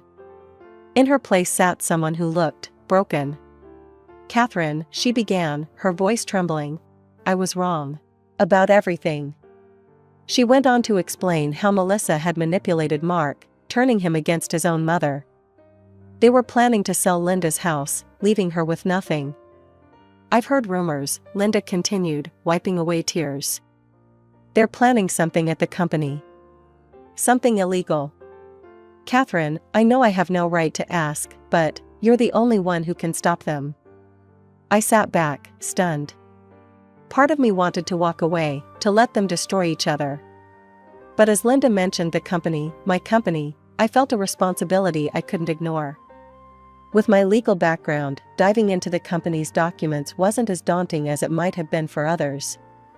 I spent days poring over contracts, purchase orders, and financial reports, slowly piecing together a disturbing picture. Mark's department was consistently overpaying for goods, far above market rates. At first, I thought it might be incompetence, but as I dug deeper, a pattern emerged. The inflated prices always benefited the same handful of suppliers, and the discrepancies had started around the time Melissa joined the company. But the worst was yet to come. I uncovered plans for an upcoming major contract, one that could make or break the company's fiscal year. Mark was set to purchase substandard goods at premium prices, a move that would cripple the company's profits and reputation. With a file full of evidence, I marched into the CEO's office. Mr. Jameson looked up, surprised to see me. "Catherine? What's this about?" "Sir," I said, my voice steady, "I've uncovered something you need to see immediately." For the next hour, I laid out everything I'd found. Mr. Jameson's face grew grimmer with each passing minute. This is unbelievable," he finally said. "Catherine, I can't thank you enough for bringing this to our attention. We'll launch a full investigation immediately." The next few weeks were a whirlwind. I found myself at the center of an internal investigation, providing testimony and evidence. Mark and Melissa were suspended pending the outcome. When the dust settled, the evidence was irrefutable. The company filed a multi-million-dollar lawsuit against Mark and Melissa, and criminal charges soon followed. I watched from the courtroom as they were both convicted, knowing they'd never hold positions of power again. In the aftermath, Mr. Jameson called me into his office again. This time, his face was beaming. "Catherine, your work on this case was exemplary. We'd like to offer you a promotion to senior lawyer, along with this award for exceptional service to the company." I left his office with a new title and a plaque, feeling a mix of pride and bittersweet vindication. Weeks later, my phone rang. It was Linda. "Catherine," she said, her voice choked with emotion. I heard what you did. You saved the company. You saved my house. I was so wrong about you. Can you ever forgive me? Linda, I replied softly, I forgive you. But I think it's best if we both move on with our lives separately. I understand, she said. Thank you, Catherine. For everything. As I hung up the phone, I felt a chapter of my life truly closing. The pain would always be there, a dull ache for the child I'd lost and the life I'd thought I'd have. But I'd also discovered a strength in myself I never knew existed. I'm Lily, a florist with a small shop downtown. It's not much, but it's mine. Flowers have always been my thing, they don't talk back, and they're a hell of a lot simpler than people. It was just another gray afternoon when he walked into my life. The door chimed and in came this guy, looking like he'd just come from a corporate battlefield, tie askew and hair slightly damp from rain. He paused by the entrance, scanning the colorful chaos of my shop, before his eyes settled on me. Hey, I need a bouquet, something that says, I'm sorry I forgot Mother's Day again this year, he said with a half-embarrassed, half-amused grin. Right, I chuckled, sizing him up. You look like you could use all the help you can get. He laughed, a genuine sound that made me smile as I picked out some lilies and roses. I'm Jack, by the way. Lily, I replied, hands busy with the stems. As I arranged the bouquet, we chatted about everything and nothing. He worked in finance, lived a couple of blocks away, and yes, he was notoriously bad at remembering important dates. Here, I said, handing him the finished bouquet, full of whites and pinks. This should earn you some forgiveness. He smiled, that slow, charming smile that had probably won over tougher crowds than me. Can I take you out for a coffee then? As a thank you. We exchanged phones to punch in our details, his fingers brushing against mine as he handed it back. Something fluttered in my chest, a little like the excitement I felt when a new shipment of exotic flowers came in. A few days later, we met at a cozy little cafe halfway between his office and my shop. It was a quiet place, the kind with mismatched furniture and a chalkboard menu. We found a spot by the window, rain streaking down the glass outside, a perfect backdrop to a slow, easy conversation. We talked about everything, movies we liked, books we'd read, places we wanted to travel. It was surprising how easy it was to talk to him, how much we had in common, despite our different paths. So, how about a real date? Jack asked as we stepped outside, a hopeful note in his voice. Dinner, maybe? I smiled, feeling that flutter again, stronger this time. I'd like that. Yes. As I walked back to my shop, my heart felt lighter than it had in ages. I was happy, truly happy, and I had a feeling things were only going to get better from here. A year flies by when you're in love. Jack and I tied the knot in a quiet ceremony, surrounded by our closest friends and family. His parents, Sarah and George, were beaming the whole time, except for Jack's sister, Susan. She managed a smile, but her eyes didn't quite match the gesture. Jack and I settled into married life easily. We visited his folks often, as they lived just a few blocks over. I loved those visits. His mom and I would spend hours chatting over tea, or we'd go shopping. George was battling cancer, and as his health worsened, I tried to be there more, helping out any way I could. As George's condition worsened, I found myself driving over to their place more often, helping Sarah with the house and spending time with George when he felt up to it. One afternoon, while Sarah and I were returning from a walk, Susan pulled up in her flashy car, a scowl already forming as she saw me. Here again, Lily? Planning to move in or just making sure you're in the will? She snapped as soon as she stepped out. Susan, that's enough, Sarah chided gently, but Susan brushed her off. No, Mom, it's not enough. She's here all the time, cozying up to you, playing the good daughter-in-law. What's the end game, Lily? Trying to make sure we don't forget about you when the time comes? I felt my face heat up with anger, but I kept my voice even. Susan, I'm here because your family is now my family too. I care about your mom and your dad, just like Jack does. This isn't about money or whatever else you're imagining. She just snorted, shaking her head as she walked past us into the house. Sarah gave me an apologetic look. Don't mind her, dear. She's always been a bit direct. We know why you're here, and we appreciate it. Don't let her get to you. We tried to carry on like normal, but Susan's visits became more frequent, her comments sharper. She'd critique everything from how I helped in the kitchen to how I decorated our home. It was like walking on eggshells whenever she was around. When George passed away, it was a tough time for all of us. I was heartbroken, not just for myself, but for Jack and Sarah, and even for Susan, though she seemed to handle it all with a stiff upper lip. I threw myself into supporting Sarah, accompanying her on her errands, and just being there whenever she needed to talk. One day, after helping Sarah sort through some of George's things, Susan cornered me in the living room. You're always here, Lily. Don't you have your own home to go to? Susan, stop. I'm here for your mom, not for any other reason. Can't you see she's hurting? Or are you too busy looking for problems where there aren't any? I was tired of her accusations, tired of defending myself. Walking out of that room, I felt a mix of frustration and sadness.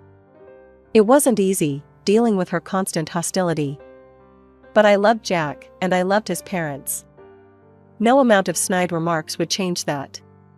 It was a brisk evening when we all gathered at Sarah's house for what I thought was just another family dinner. After we had settled in with our plates heaping with food, Sarah cleared her throat, signaling she had something important to say. I'd like to read George's will. He wanted us all to hear it together. The room went quiet, all eyes on Sarah as she unfolded the papers with a shaky hand. Jack reached over to give her a reassuring squeeze on her shoulder. Susan and her husband, Rick, leaned in, anticipation written all over their faces. George left half of his estate to me, Sarah began, her voice steady despite the palpable tension, and the other half he has left to his future grandchildren. A moment of silence followed. I glanced at Jack, whose face was a mixture of sadness and resolve. He nodded slightly at me, as if to say we'd figure this out together. Well, that's a pretty forward-thinking move, I commented, trying to keep the mood light. Ensuring the kids have something is really thoughtful. Susan, on the other hand, didn't take it so lightly. So, basically, Rick and I need to hurry up and have kids, she blurted out, half joking, half serious. It's not a race, Susan, Jack said, trying to soothe the sudden tension. But for Susan, it seemed to become exactly that, a race. Over the next few months, her efforts to conceive became her main focus. She talked incessantly about doctor's appointments and fertility treatments at every family gathering. It was clear this quest was taking a toll on her. One Sunday lunch, as we all dug into dessert, Susan launched into a detailed account of their latest visit to the fertility clinic. You wouldn't believe how much we've spent already, she complained, spooning another large piece of cake onto her plate. It's like a full-time job, this whole getting pregnant thing. As the months rolled on, Susan's frustration only grew. Despite her efforts, pregnancy remained elusive. At a particularly low point, after her third unsuccessful attempt at artificial insemination, she broke down during a family barbecue. It's not fair, she cried out, tears streaming down her face as she sat slumped in a patio chair. Why is this happening to me? I'm trying everything, and nothing works. It's going to be okay, Susan. Sarah tried to console her, rubbing her back. These things take time. Maybe you're putting too much pressure on yourself. But Susan was beyond consolation. You don't understand, Mom. It's not just about having a baby. It's about Dad's will, about securing our future. I need this. The desperation in her voice was heartbreaking. Jack and I exchanged looks, both of us feeling helpless. We knew how much she wanted this, how it had consumed her. It was another one of those communal dinners at Sarah's house. These gatherings had become more strained than soothing, especially with Susan's increasing demands and deteriorating demeanor. As we all sat down, the air was thick with the scent of roast beef and the undercurrents of unspoken tensions. Just as we were about to start eating, Susan clinked her glass, standing with a bit of a struggle due to her now prominent belly. I have an announcement, she declared, her voice tinged with a mix of triumph and challenge. "I'm pregnant, finally," she beamed, rubbing her belly. The table erupted in congratulations, everyone expressing their joy and relief, but I noticed the smug look she shot me as she continued. "And once the baby arrives, Dad's money will go to where it rightfully belongs, my child." Her words, especially the way she looked at me when she said them, felt like a slap. Jack squeezed my hand under the table, a silent signal not to rise to the bait. "That's wonderful news, Susan," I managed to say, keeping my voice steady despite the irritation bubbling inside. "Yeah, isn't it?" Susan smirked. "It's just so perfect. Now everything's falling into place." As the dinner progressed, Susan's demeanor became more unbearable. She demanded special attention for her dietary needs and wouldn't let anyone forget for a minute that she was carrying the family's future heir. "Could you pass the salt?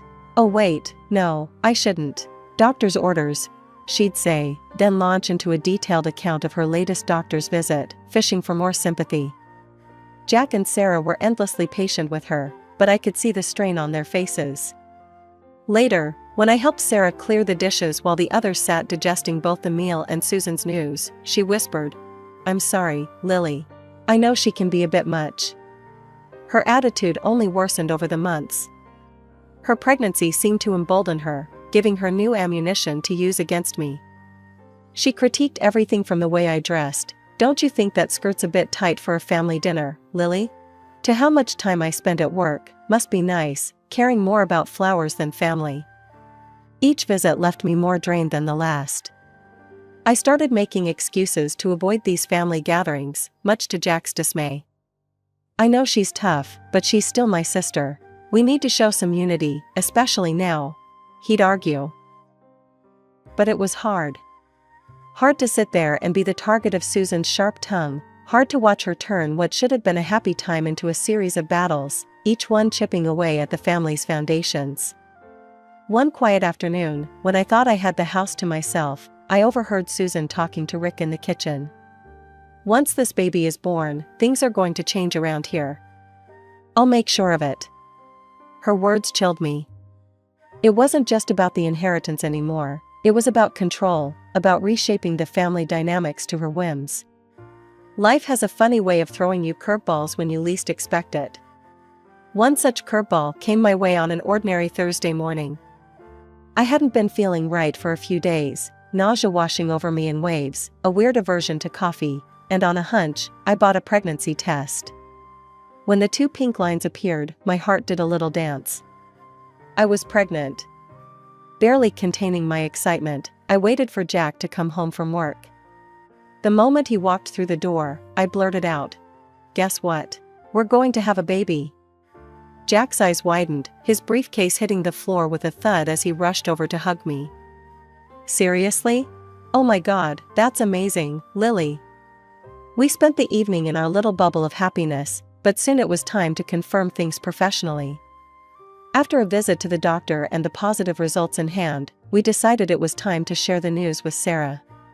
We planned a visit the following weekend, hoping for a joyful family gathering. As we pulled up to Sarah's house, butterflies fluttered in my stomach. The news of our growing family felt like a beacon of joy amidst the usual tension with Susan. When we walked in, we were surprised to find Susan there too, her belly now quite prominent.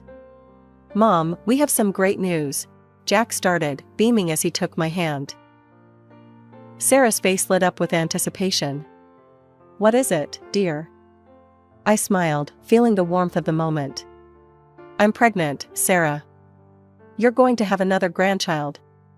Sarah clasped her hands together, tears brimming in her eyes. "Oh, my dears, that's wonderful. I'm so happy for you both." But as we turned to Susan, the atmosphere shifted. Her face drained of color, her lips tightening into a thin line. "This is convenient, isn't it?" Susan's voice was sharp, her eyes flickering with anger. "And how do we even know it's true? For all we know, she could be making it up to get a piece of the inheritance. We should have a DNA test. Who knows if it's even Jack's?"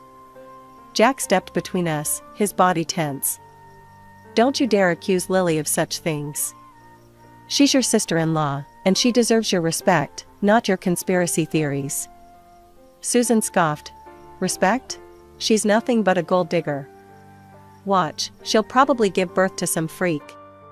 That was the last straw. Tears spilled down my cheeks, the hurt too deep to contain. Jack wrapped his arm around me, his own face a mask of anger and disbelief.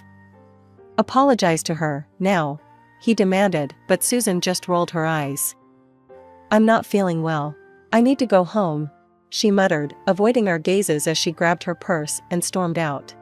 Sarah hurried over to us, her expression apologetic. I'm so sorry, my dears. Please don't mind her. She's been under a lot of stress, and the hormones, they're making her a bit more. It's not just the hormones, Mom, Jack said quietly. It's her. And it's getting out of hand. Sarah nodded sadly, her eyes filled with worry. I know, Jack. I'll talk to her. But for now, let's focus on this beautiful news. Lily, my dear, I'm so thrilled for you both. As we sat down to a quieter dinner, the earlier excitement dampened by Susan's outburst, I tried to focus on the positive. I was going to be a mother, and no amount of spite from Susan could take away the joy of that realization. When Jack's mother invited me over for morning coffee and mentioned she had baked my favorite blueberry pie, I couldn't resist. I arrived at Sarah's home, to the comforting aroma of fresh coffee and pie. To my surprise, Susan was there too. The atmosphere was oddly calm, a stark contrast to our last encounter. She even managed a small smile as I walked in. Lily, I want to apologize for last time, Susan said, her voice lower than usual. I was out of line. It shouldn't have happened. I was taken aback by her sudden change in demeanor, but decided to take the high road. Thank you, Susan. I appreciate that. Let's just put it behind us. We sat down at the kitchen table, and Sarah served the pie and poured the coffee. The pie was as delicious as I remembered, and for a moment, it felt like things might actually be okay. But halfway through, a sharp headache pierced through my temples. Ugh, I've got a terrible headache all of a sudden, I murmured, rubbing my forehead. Oh, I have something for that, Susan quickly said, getting up from her seat. It's totally safe for pregnancy. I'll get it for you. She returned with a pill and a glass of water, her hand steady, her eyes watching me closely. Here, this will help. I hesitated for a moment, looking at the small white pill in her hand. Something felt off, but my throbbing head pushed those thoughts away. I thanked her and swallowed the pill, hoping for relief. After a few minutes, my headache didn't subside. Instead, a wave of nausea overcame me. I think I need to rinse my glass, I said, standing unsteadily. In the kitchen, as I washed the glass, my gaze caught on something in the trash bag. My heart stopped when I saw the packaging. It was unmistakably the type of medicine George used during his chemotherapy. Panic surged through me as I remembered the dire warnings about such drugs and their effects on pregnancy. My hands shaking, I pulled out my phone and dialed 911. I think I've taken something dangerous for my pregnancy, I said as soon as the operator picked up. Ma'am, you need to try to vomit immediately to prevent any more absorption into your system, the operator instructed urgently. I dropped the phone and turned to the sink, drinking cups of water rapidly before forcing myself to throw up. It was horrible, the feeling of panic mixed with the physical strain, but I kept going until I felt I couldn't anymore. From the other room, I could hear the muffled sounds of Sarah asking, Lily? Are you all right in there? I didn't answer, my focus solely on what the operator had told me. I kept drinking water, kept trying to clear whatever I had ingested from my system. Stumbling out of the bathroom, my hands still trembling and my heart pounding, I found Sarah and Susan waiting anxiously. Their faces were etched with concern, or in Susan's case, something that flickered suspiciously like fear. I need quiet right now, I managed to say, my voice hoarse from the ordeal. Please, just, no questions. Without waiting for their response, I pulled out my phone and dialed Jack. His voice was a lifeline as I recounted the terrifying discovery and my subsequent actions. I'm calling the police, Lily, he said firmly. Stay there. They'll be with you shortly. The moment Susan heard the word police, her face lost all color. You're making a scene over nothing, she snapped, her voice rising. You're just trying to get attention. Enough, Susan. Sarah's voice cracked like a whip. What did you give to Lily? Just paracetamol, Mom, Susan replied, her voice shaky, eyes darting around nervously. Nothing harmful. I cut in, my patience worn thin. Then explained the chemotherapy drugs in the trash. That's not paracetamol. Susan's eyes widened, and she made a move toward the kitchen, perhaps to hide or dispose of the evidence, but it was too late. The sound of sirens filled the air, and within moments, police officers were at the door. I told them everything, from the suspicious pill to my alarming discovery. They listened intently, taking notes, their expressions grim. One officer held up the package of medication I had found. We'll need to check this for fingerprints, he said, sealing it in an evidence bag. Susan stood by, pale and silent. When the ambulance arrived, I was whisked away to the hospital for a thorough medical examination, leaving the house under a cloud of unanswered questions and unspoken accusations. Over the next couple of days, the police worked swiftly. Susan was detained after her fingerprints were found all over the medication packaging.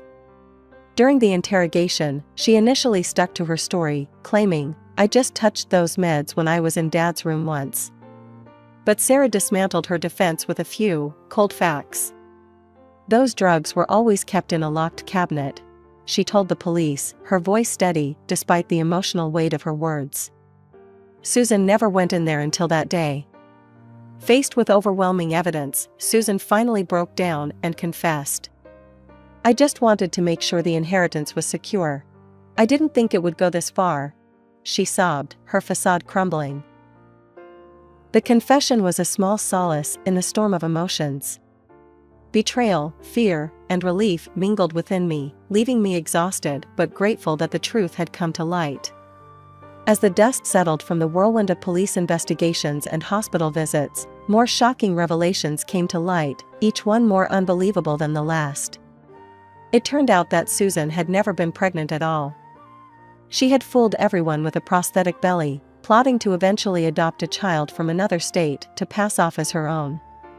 Her plan was to secure her share of her father's inheritance under false pretenses. Her husband, Rick, was blindsided by the deception. I don't understand how she could do this, he confessed to me one afternoon, his voice heavy with betrayal. She kept saying intimacy could harm the baby, so I believed her.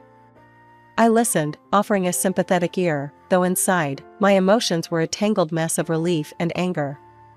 Relief that my baby was safe and anger at the lengths Susan had gone to. Thankfully, the doctors confirmed that my quick actions had prevented any harm to my unborn child. The relief that flooded through me was indescribable. Jack and I held each other in the hospital, our bond deepening in the face of adversity, our future as a family looking bright again. However, Susan's fate took a darker turn. She was convicted of attempting to harm me and sentenced to 3 years in prison. At Sarah's insistence, the courts also adjusted George's will, effectively disinheriting Susan. This meant she could no longer claim any part of her father's estate, regardless of any future children she might have. The fallout was severe. Sarah, heartbroken but resolute, distanced herself from her daughter, focusing on healing the family that remained. Rick, feeling betrayed and disgusted, filed for divorce and cut all ties with Susan. A few months later, our little bundle of joy arrived, a beautiful, healthy daughter who was the spitting image of Jack. Holding her in my arms, every struggle seemed worth it to reach this moment of pure happiness. We decided to save the inheritance money for her education and any future siblings she might have. But peace was short-lived. Shortly after Susan's release, she reached out to me, her voice desperate over the phone. Lily, I know I've made mistakes, but I need help. The inheritance, I don't have anything left. I held the phone tightly, my other hand instinctively cradling my daughter, who was nestled against my chest. Susan, after everything that happened, I can't do this. I have to think about my family now." Without waiting for her response, I ended the call and blocked her number. Jack stood by the doorway, having overheard the conversation. He walked over and put his arm around us. "Are you okay?" he asked, his brow furrowed in concern. "Yeah, I am now," I replied, gazing down at our daughter who gurgled happily, oblivious to the complexities around her. "Good, because we're all that matters. You, me, her, and any future little ones. We're a family, and nothing's going to change that," he said, kissing the top of our daughter's head gently. As we stood there, a family united, the weight of the past seemed to lift, leaving room only for the future we would build together, a future filled with love, security, and the promise of new beginnings.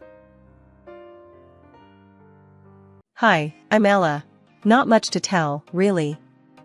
I grew up in a little house on the edge of town, the kind where everybody knows your name and your business. I've been slinging beers and burgers at Joe's Bar and Grill since I finished high school. It's honest work, and it pays the bills. One busy Thursday night, he walked in. Michael. I didn't know it then, but he was gonna turn my world upside down. He settled into one of my tables, with the kind of smile that's too smooth. Handsome? Sure. But it was more than that. He had a way of looking at you like you were the only person in the room. Evening, I greeted, pad in hand, ready for his order. What can I get you? A beer, whatever's on tap, and your name? He asked with a grin that felt a bit rehearsed. Ella. And the beer's coming right up, I replied, trying not to roll my eyes. I've seen his type before, charming until they get what they want. Ella, he repeated, like he was tasting the word. Nice to meet you. I'm Michael. I nodded, jotting down his order, before making my way to the bar. I figured that was the end of it. Serve him his beer, maybe make a bit of small talk, and move on to the next customer. But Michael wasn't a one-drink kind of man, nor was he here just for the booze. Every time I passed by, he had a question. Where was I from? What did I like to do for fun? Casual stuff, but his interest seemed genuine. He laughed easily, listened closely, and somehow, 1 hour turned into 3. By the time his friends showed up, I felt like I'd known him for years. His friends were a rowdy bunch, clearly from the same polished world as him. They joked about golf trips and ski resorts, worlds away from my quiet, simple life. Yet, Michael didn't talk about that stuff.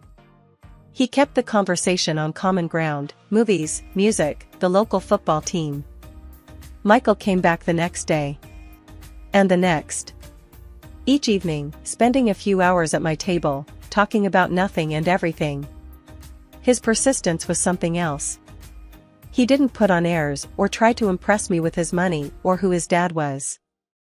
Heck, he didn't even bring it up until I asked why he didn't seem to work the usual 9 to 5. My dad's a big shot in the state office, he admitted, but shrugged like it was no big deal. Means I got the freedom to live a bit differently, that's all. And here you are, spending your evenings in a bar with me, I pointed out. Best part of my day, he said earnestly. After a few weeks of this routine, he finally asked me out properly. No more beating around the bush. I figured, why not? Maybe it was time to take a chance on something, or someone, unexpected. After Michael and I had been seeing each other for a while, he decided it was time I met his parents. I wasn't exactly jumping at the idea, you know? I mean, his folks lived in one of those giant houses that look like they're straight out of a magazine, more like a museum than a home. But Michael was insistent. Said it was important to him. So, I agreed. The day came, and there I was, standing at the doorstep of this huge place, feeling like I'd stepped into another world. Michael rang the bell, and his mother opened the door. First thing I noticed was her look, kinda like she'd just smelled something bad. Michael, darling. She air-kissed him, then turned her eyes on me. And you must be Ella. Nice to meet you, ma'am, I said, extending my hand like I was taught manners too. She barely touched it, like she was afraid I'd rub off on her or something. Yes, well, come in. We stepped into their foyer. Yeah, they had a foyer, and she led us through to the living room where his dad was waiting. Mr. Winters was a big guy, with a loud voice and a firm handshake that about crushed my fingers. "Ella, heard a lot about you. All good, he boomed, making me feel a tad more welcome than Mrs. Winters had. "Thank you, sir. It's nice to finally meet you," I managed to say. We all sat down, and that's when the real fun began. Mrs. Winters was all about the subtle digs. "So, Ella, Michael tells us you work at Joe's bar? Must be quite an environment." "Yeah, it's great. I meet all sorts of interesting people," I said, trying to keep it friendly. "And your family? From around here?" "Other side of town," I replied. "My dad fixes cars, and my mom's a secretary at the school." "I see," she said, that one eyebrow arched like she'd figured out all she needed. Mr. Winters jumped in, maybe sensing the tension. "That's what's great about this country, right? Anyone can make it if they try. Ella's a fine example, isn't she?" I appreciated his effort, but it felt like he was talking about some kind of experiment, not a person. Dinner was served, and it was some fancy stuff that I couldn't even pronounce. We made small talk. Well, Michael and his dad did most of it. Mrs. Winters kept watching me like a hawk, especially when I struggled with the proper fork to use for the salad or whatever. Then out of nowhere, she dropped the bomb. "Michael, darling, we really should consider your future. Marriage is not a decision to be taken lightly. Ella seems like a lovely girl, but you must think about compatibility." I choked on my water. "Marriage? We hadn't even talked about that yet." Michael's face turned red, and he glanced at me, mouth opening and closing like he was searching for something safe to say. I was about ready to excuse myself, maybe fake a sudden illness or something, when Mr. Winters spoke up. Now, let's not get ahead of ourselves. They're young. They've got time to figure things out, right, Ella?" "Right, Mr. George. We're just taking things one step at a time," I said, giving him a grateful look. The evening dragged on a bit more after that. Michael tried to smooth things over, talking up how well I was doing managing my finances and stuff, like he had to prove I wasn't just some gold digger. It was weird and uncomfortable, and by the time we left, I was exhausted. Despite the frosty dinner with his parents, and all the subtle jabs from his mom, we figured we'd give this marriage thing a shot. I wanted something small, maybe just close family, and a few friends at a local church. But Michael's dad, Mr. Winters, had other plans. Big plans. A week after we got engaged, he called us into their living room, yeah, the museum one, and laid out his vision. "Listen, this wedding isn't just a union of two hearts, okay? It's an opportunity," Mr. Winters started, spreading his arms like he was already addressing a crowd. "We'll have the press, the state officials, it's gonna be grand." I looked at Michael, hoping he'd back me up. He cleared his throat. "Dad, Ella's not comfortable with." "Comfortable? She'll be more than comfortable. I'm talking about a top-tier event planner, designer dresses, gourmet food. It'll be spectacular."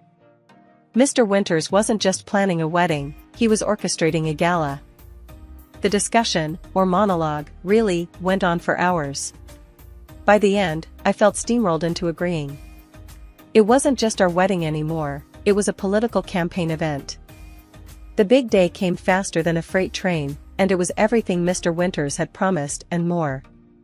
The venue was a massive estate with gardens that looked like they were maintained by an army of landscapers. There were flowers everywhere, musicians, and yeah, a sea of guests I'd never seen before in my life. Most of them seemed to know more about Michael's political family background than about us as a couple. The ceremony itself was a blur. I walked down the aisle, feeling every eye on me, not with warmth, but with curiosity and scrutiny. When I reached Michael, he gave me a reassuring grin. "You okay?" he whispered as we stood before the officiant. "Yeah, just feels like we're actors in some play," I whispered back. "Let's just get through this," he said, squeezing my hand. The reception was no less extravagant. Mr. Winters made sure to give a speech, mentioning how his son had married a wonderful, simple girl from our very own town, proving that our family values real, hard-working Americans. I plastered a smile on my face, clapping along with everyone else, feeling like a prop in his political theater. Later, as we mingled among the guests, I overheard snippets of conversation. Great for his image, such a smart move before the election. It was clear this wedding was less about us and more about them. After the whirlwind of the wedding, Michael and I moved into the plush apartment his parents gave us as a wedding gift. It was fancier than anything I'd ever lived in, all sleek surfaces and designer furniture. It should have felt like a dream, but mostly, it just felt cold. Michael spent his days how he always did, out with friends, coming back late, sometimes not until the next morning. I tried to make the apartment feel like home, filling it with photos and little touches that reminded me of my old life. But every time Michael's mom, Mrs. Winters, came over, she'd have something to say about my choices. One afternoon, she dropped by unannounced, just as I was setting up some new curtains I bought. "Ella, really, those are what you chose? They're quite quaint," she said, her nose wrinkling like she smelled something bad. "I like them. They remind me of home," I said, trying not to let her get to me. Well, it's your home too, I suppose. But remember, you're not just anyone now, you're a Winters. You have to think about appearances," she advised, her voice dripping with that condescending tone I'd come to dread. I bit my tongue, nodding silently. The conversation moved from the curtains to Michael's habits. "I hear he's been spending a lot of time at the club again. You really should keep a better eye on him, Ella. It's not becoming for a man of his position to be seen gallivanting about at all hours." "I'm not his keeper, Mrs. Winters. He's a grown man, he makes his own choices," I shot back, a little sharper than I intended. She sked, shaking her head. "You might think that, dear, but part of being a good wife is guiding your husband. Steering him away from temptations." The implication was clear, and it stung. Was she saying it was my fault Michael was acting this way? That night, when Michael stumbled in past midnight, I confronted him. "Your mom thinks I should be keeping you on a shorter leash. That it's my job to fix you," I said, frustration boiling over. Michael, half-drunk and bleary-eyed, just laughed. "Oh, come on, Ella. You know how she is. Just ignore her." "But I can't, Michael. This is our life, and it's falling apart. You're out all the time, and when you are home, you're like this." I gestured at him, my heart sinking as his laughter died down. He rubbed his face, looking tired. "Ella, I'm just trying to have a bit of fun. We're young, aren't we supposed to enjoy ourselves? It's not fun for me, watching you throw your life away, watching us become strangers," I admitted, the hurt clear in my voice. Michael's expression softened, and he took a step toward me. "I'm sorry, babe. I didn't realize you felt that way. I'll try to do better, okay? Just give me some time." I wanted to believe him, really, I did. But as the days turned into weeks, nothing changed. He made promises during the day and broke them at night. And Mrs. Winters' visits became more frequent, each one a reminder of how I was failing to live up to her expectations. One particularly rough day, I was back at Joe's Bar and Grill, picking up some shifts because, well, Michael's idea of budgeting was blowing through whatever cash his parents handed him. It was mid-shift, the bar bustling with the usual crowd, when in walked Mrs. Winters with a gaggle of her high society friends. The moment I saw her, my stomach knotted. She caught my eye, a smug look crossing her face, as if she'd just stepped into her own personal comedy show. They seated themselves in my section, of course. As I approached with a forced smile, Mrs. Winters waved me over with an impatient flick of her wrist. "Ella, dear, we're ready to order. Don't dawdle, we have an engagement afterward," she said loudly, probably for the benefit of her friends who were already snickering into their menus. I nodded, taking out my notepad. "What can I get you ladies?" The orders were rattled off with a few unnecessary comments about the menu's simplicity, which I ignored. As they spoke, Mrs. Winters leaned in towards her friends, whispering loud enough for me to catch bits about my poor son and Ella's little job. It made my cheeks burn, serving them, knowing they were mocking me. After placing their order at the bar, I overheard more of their chatter. And can you believe it? She convinces Michael to spend all his money on drinks. It's like she's running him into the ground on purpose, Mrs. Winters said, her voice dripping with fake concern. I clenched my fists, counted to 10, and returned to their table with a tray of drinks. Here you go, ladies. Anything else I can get you right now? Mrs. Winters looked me up and down. No, just try to be quick with the food, won't you? We wouldn't want to be late.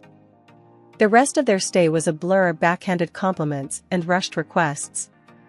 By the time they left, I was seething but had to shake it off and finish my shift. Back at home, the tension didn't let up. Mr. Winters was ramping up for the final stretch of his campaign, which meant more events, more smiling, and more pretending. At each event, he paraded me around like a trophy. Here's my wonderful daughter-in-law, Ella. A true example of our family's commitment to real people. Every compliment felt like a noose tightening around my neck. Smiling through these gatherings was getting harder, especially when all I wanted was to run out the door and never look back. One evening, I came home from a late shift to find Michael sitting in the dark, his face buried in his hands. He looked up as I entered, and I could tell something was terribly wrong. His eyes were red, and he seemed to have aged years in just a few hours. Ella, I'm in trouble, he started, his voice shaky. Big trouble. I dropped my bag and sat down beside him. What's going on, Michael? He took a deep breath, and then it all came pouring out. I've been gambling.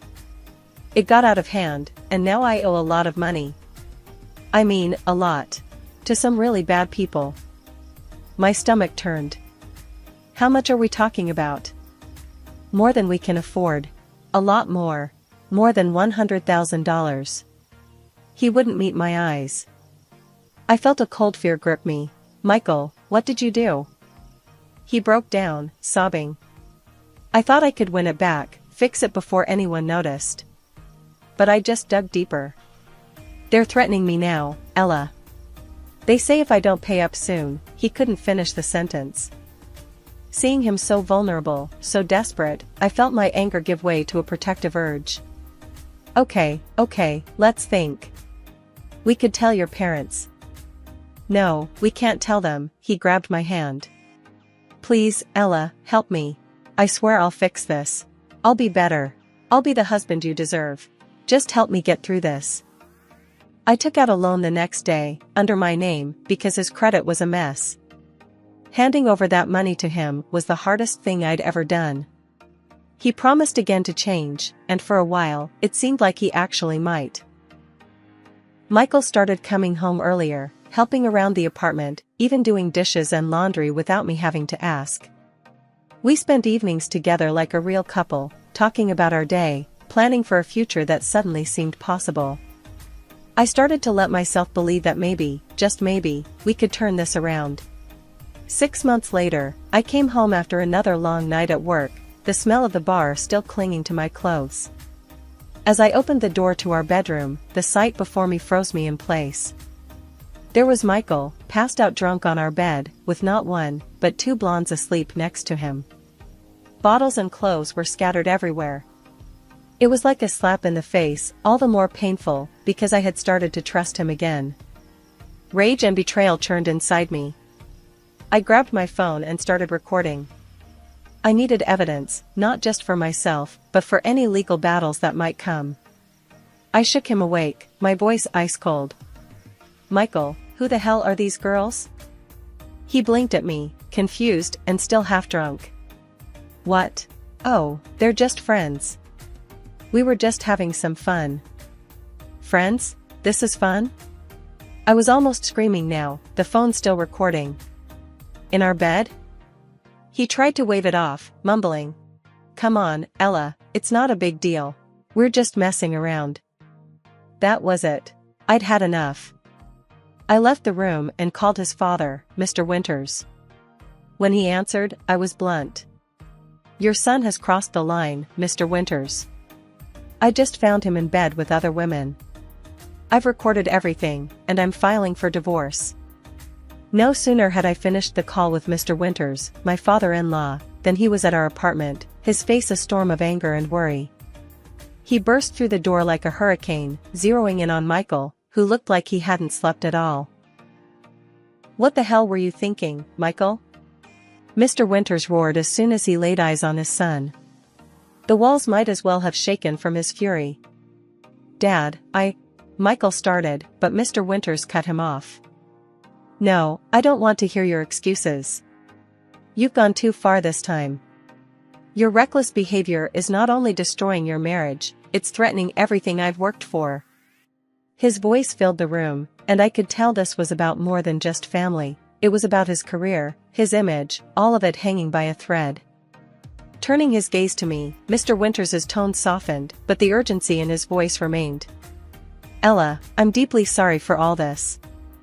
I know an apology can't undo the hurt, but I'm prepared to make things right." He proceeded to lay out his plan.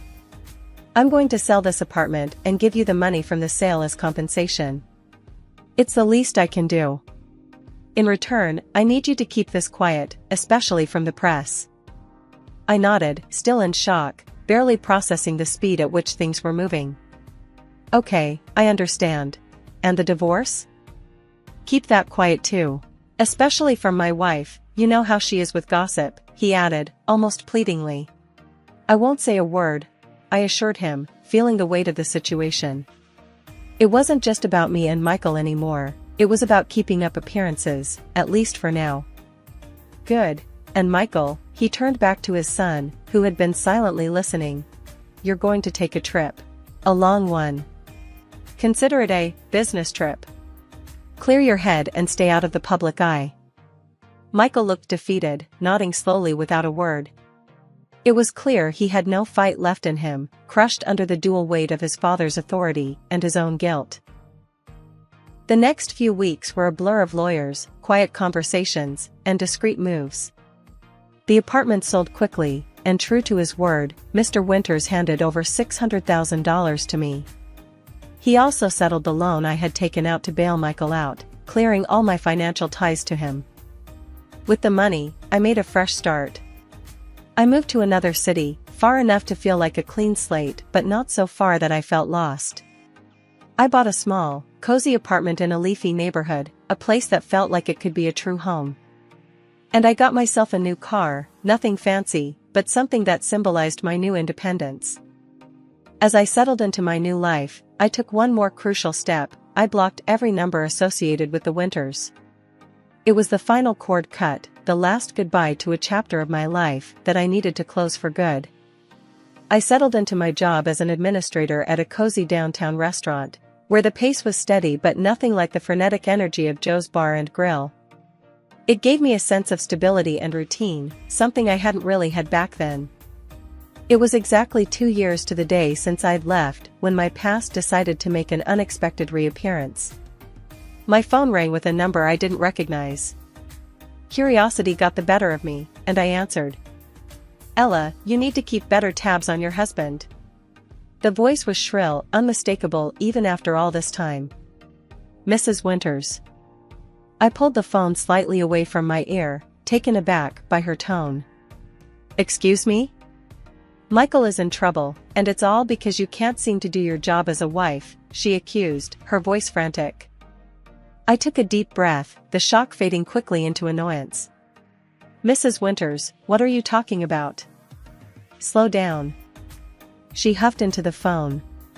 "One of Michael's friends called me. He's gotten himself into a mess, hit a policeman, if you can believe it. They needed money to keep it quiet, so I sent it. Now, why weren't you watching him?" I almost laughed at the absurdity of it. "Mrs. Winters, Michael and I are divorced. Have been for 2 years now. I have no idea what he's been up to, nor is it my concern."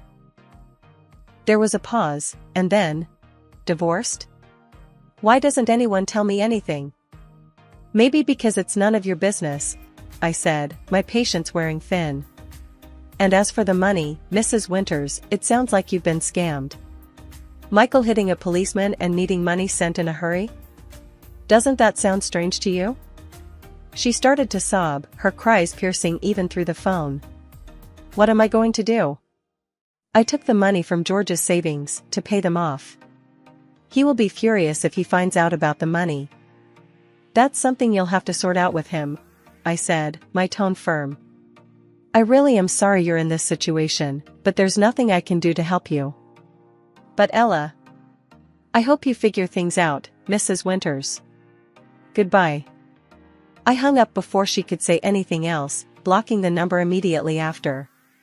Leaning back in my chair, I let out a long breath. The call had shaken me, bringing back a flood of memories I'd rather forget. It made me realize just how far I'd come from the chaos of my life with Michael and his family. Here I was, in a home I loved, a job that fulfilled me, far from the manipulations and drama of the Winters. I got up and walked over to the window, looking out at the quiet street below. The sun was setting, casting a warm glow over everything, and I felt a profound sense of peace. For the first time in a long time, I felt completely detached from that old life. I was free, truly free, and as I turned back from the window to go about the rest of my day, I felt a smile spread across my face. My name is Gina Mitchell, and at 35, I thought I had everything figured out. I had a good job as a project manager at a software company, a comfortable apartment that I'd bought before getting married, and what I thought was a happy family, my husband Mark and our 7-year-old daughter Emma. Gina, you're obsessing over those spreadsheets again, Mark would say, leaning against the doorframe of our home office, his dark hair slightly messy as always. Come on, let's order takeout and watch a movie with Emma. I'd look up from my laptop where I'd been calculating our monthly savings, trying to figure out how to reach our goals faster. Just 5 more minutes. I think if we cut back on eating out, we could put away an extra $300 this month. Mark would roll his eyes. You know what Tom and Sarah did last weekend? They took their kids to Disney World. Spontaneous trip, just because they felt like it. Meanwhile, we're here counting pennies for some future that might never come. Tom's parents are loaded, and Sarah's family owns half the real estate in town, I'd remind him. We need to be smart about our money. I want Emma to go to a good college someday, and wouldn't it be nice to have a house with a backyard where we could have barbecues and Emma could play? These conversations became more frequent as time went on. Mark would tell me about Dave and Lisa's trip to Europe or John and Maria's new boat. I'd counter with the fact that Dave and Lisa were drowning in credit card debt, and John and Maria lived in a tiny rental apartment with no savings. Emma would often break up these discussions, bouncing into the room with her endless 7-year-old energy. Mommy, can you help me with my science project? We're making a solar system. Those moments were my favorite, helping Emma with her homework, watching her mind work as she figured things out. She was so bright, so curious about everything. It only strengthened my resolve to secure her future. Of course, sweetie, I'd say, closing my laptop. Let's make the best solar system your class has ever seen. Looking back now, I should have noticed the changes in Mark sooner. The late nights at work that started becoming more frequent. The fishing trips with friends that seemed to multiply. The visits to his parents in the neighboring state that somehow never aligned with when I called his mom to chat. But I trusted him completely. Why wouldn't I? We'd been married for 8 years, built a life together, had our beautiful Emma. Trust wasn't even a question in my mind, it was as natural as breathing. It was a quiet Sunday afternoon when my world fell apart. I was helping Emma with her math homework when the doorbell rang. Opening the door, I found Mark's parents, Linda and Robert, standing there with gift bags in their hands. Grandma, Grandpa, Emma squealed, running to hug them. I noticed something was off immediately. Linda's eyes were red, and Robert couldn't quite meet my gaze. After Emma took her gifts to her room, Linda grabbed my hands. Gina, sweetheart, we need to talk, she said, her voice trembling. Please sit down. We moved to the kitchen, and I felt my stomach tighten. Linda took a deep breath before speaking. Mark came to visit us last weekend, she began. Yes, he mentioned that, I said, remembering his casual announcement about visiting his parents. He wasn't alone, Gina. Robert's voice was hard with anger. He brought a woman with him. He introduced her as his bride. The words hit me like a physical blow. His, what? We threw them both out, Linda said, squeezing my hand. We couldn't believe he would do this to you and Emma. We had to tell you, honey. You need to know what kind of man our son has become. I sat there, my mind spinning, barely able to form words. Thank you, I managed to whisper. Thank you for telling me. After they left, I moved through the house like a ghost, straightening things that didn't need straightening, checking on Emma, who was happily playing with her new toys. When Mark walked through the door that evening, I was waiting. We need to talk, I said, my voice surprisingly steady. Your parents came by today. He froze, and in that moment, I knew it was all true. The color drained from his face. How long have you been seeing her? My voice cracked slightly. Mark slumped into a chair. A few months, he admitted. Look, Gina, I'm tired. Tired of the constant saving, tired of never living in the moment. I want something different. The divorce proceedings went quickly. I kept my apartment since it was mine before the marriage, and Mark agreed to pay alimony, though it wasn't much. Thank God I'd insisted on keeping our savings account well stocked. It gave me breathing room to figure out our new normal. I threw myself into two things, Emma and work. I hired Sarah, a wonderful college student, to watch Emma after school, and I marched into my boss's office. I want the challenging projects, I told him. The ones nobody else wants to touch. I'll make them successful. He raised an eyebrow, but gave me a chance. I worked harder than I ever had before, staying late after Sarah took Emma home, coming in early, taking on the projects everyone else avoided.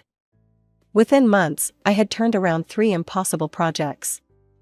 The bonuses started coming in, followed by a promotion. 5 years after the divorce, I stood in front of my new house, holding the keys in my hand. It was everything I'd dreamed of, a beautiful 2-story home with a spacious backyard where I could finally host those barbecues I'd always wanted. Emma, now 12, ran from room to room, claiming the largest bedroom upstairs as her own. During those years, I'd tried dating a few times. James from work asked me out for coffee, and there was Michael, a nice accountant I met at a conference. But nothing ever felt right. After Mark's betrayal, I found it hard to let anyone get too close. Besides, I had everything I needed, my daughter, my career, and now our dream house. Linda and Robert remained a constant in our lives, which surprised some people who thought in-laws would disappear after divorce. But they were more than in-laws to me, they were family. They spoiled Emma rotten, showing up with thoughtful gifts and taking her for weekends at their house during holidays. I never objected, their love for her was genuine, and Emma adored them. The years flew by, and before I knew it, Emma was graduating high school. She got accepted into Berkeley, her dream school, and, thanks to my careful planning and hard work, I could afford to send her there. The first few months of college, she called almost every day. Mom, my roommate is amazing, or Mom, you won't believe what happened in psychology class today. I lived for those calls, but gradually, they became less frequent. First weekly, then bi-weekly, then, whenever she needed something. Mom, everyone here has the new iPhone. Mine looks ancient. Mom, there's this amazing designer bag on sale. Mom, my friends are all going to Cancun for spring break. I tried to be reasonable. Honey, these are expensive things. When I was in college, I worked at the campus bookstore to earn extra money for things I wanted. The snort of derision from the other end of the phone felt like a slap. Mom, stop with the "when I was your age" stories. I know you make good money now. Jessica's mom bought her a car for her birthday, and they're not as well off as we are. She stopped coming home for Thanksgiving and Christmas, always having plans with friends instead. Linda and Robert would call me, worried about not seeing their granddaughter. She's just busy, I'd tell them, trying to convince myself as much as them. But in truth, I missed my little girl desperately. The house felt too big, too quiet without her energy filling it. The only time she seemed to reach out was when she wanted something. Each time my phone rang and I saw her name, my heart would leap, only to sink when I realized it was another request for money.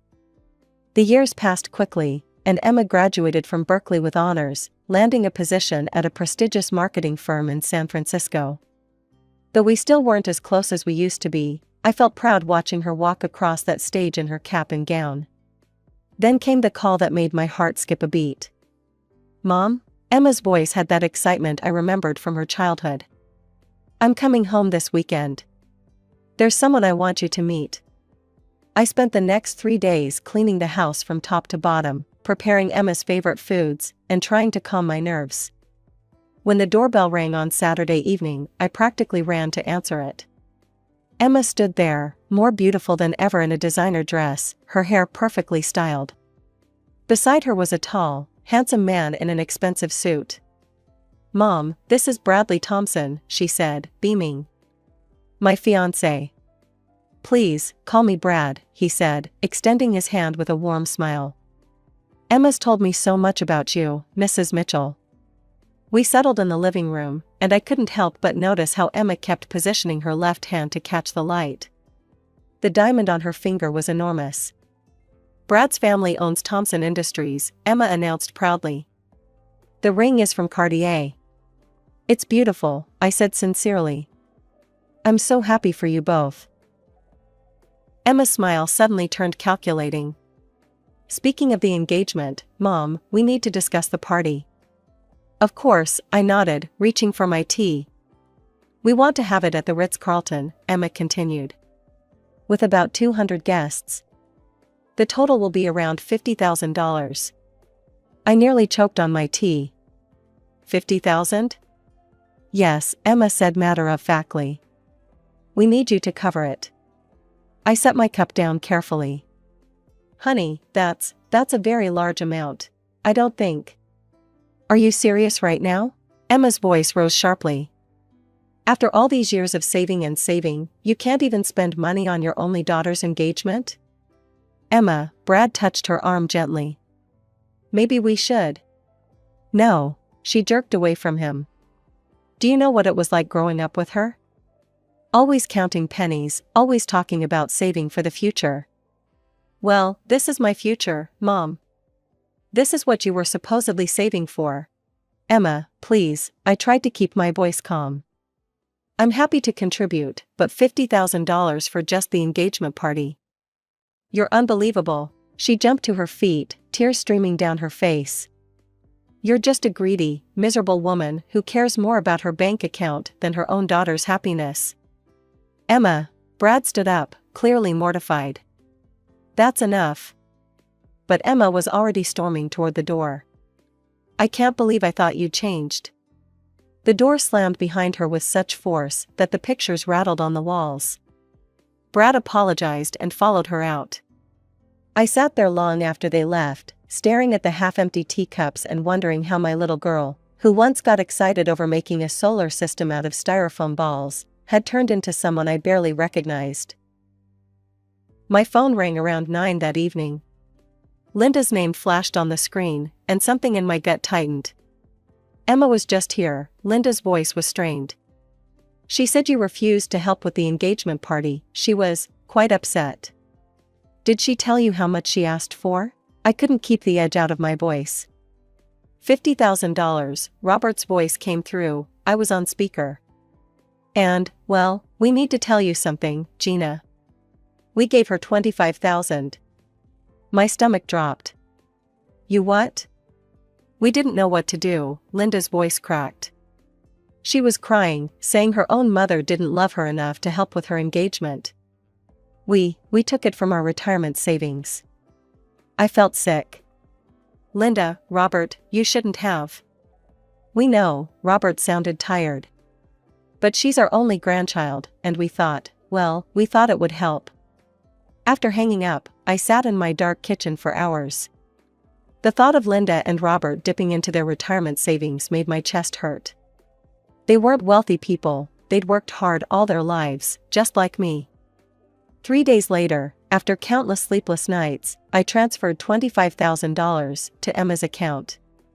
Within an hour, my phone pinged with a text, "Engagement party next Saturday at the Ritz-Carlton, 7 p.m. Formal attire required." No thank you.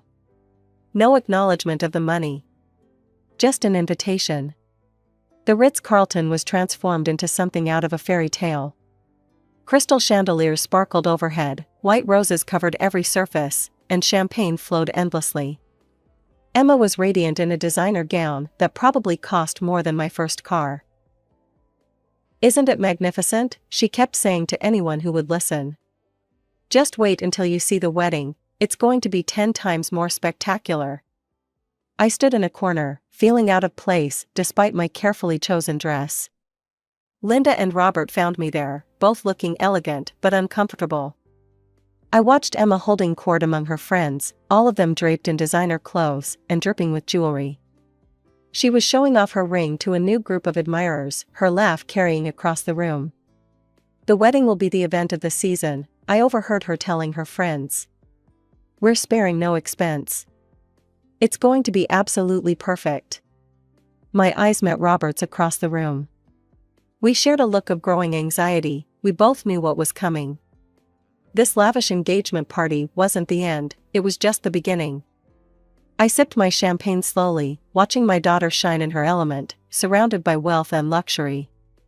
She looked happy, but there was something else in her expression, a hardness that hadn't been there when she was younger, when she would get excited about simple things like backyard barbecues and science projects. 2 weeks after the engagement party, my phone rang. Emma's name flashed on the screen, and I felt an inexplicable sense of dread. "Mom," she didn't even bother with hello. "We need to discuss the wedding budget. I need you to give me $120,000. The number hit me like a physical blow. "I'm sorry, what?" $120,000, she repeated slowly, as if I was a child. "The dress alone is $30,000, it's being custom made by a designer in Paris. Then there's the venue, the flowers, the band." "Emma," I cut her off, trying to keep my voice steady. "That's absolutely out of the question. It's an astronomical amount for a wedding." "God, Mom, why do you have to be so cheap?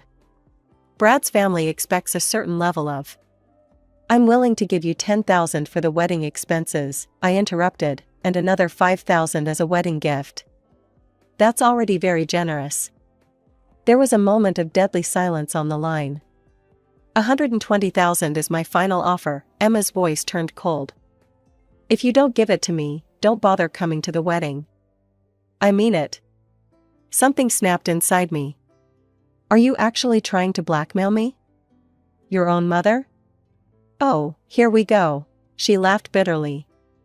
"Poor single mom who sacrificed everything for her ungrateful daughter.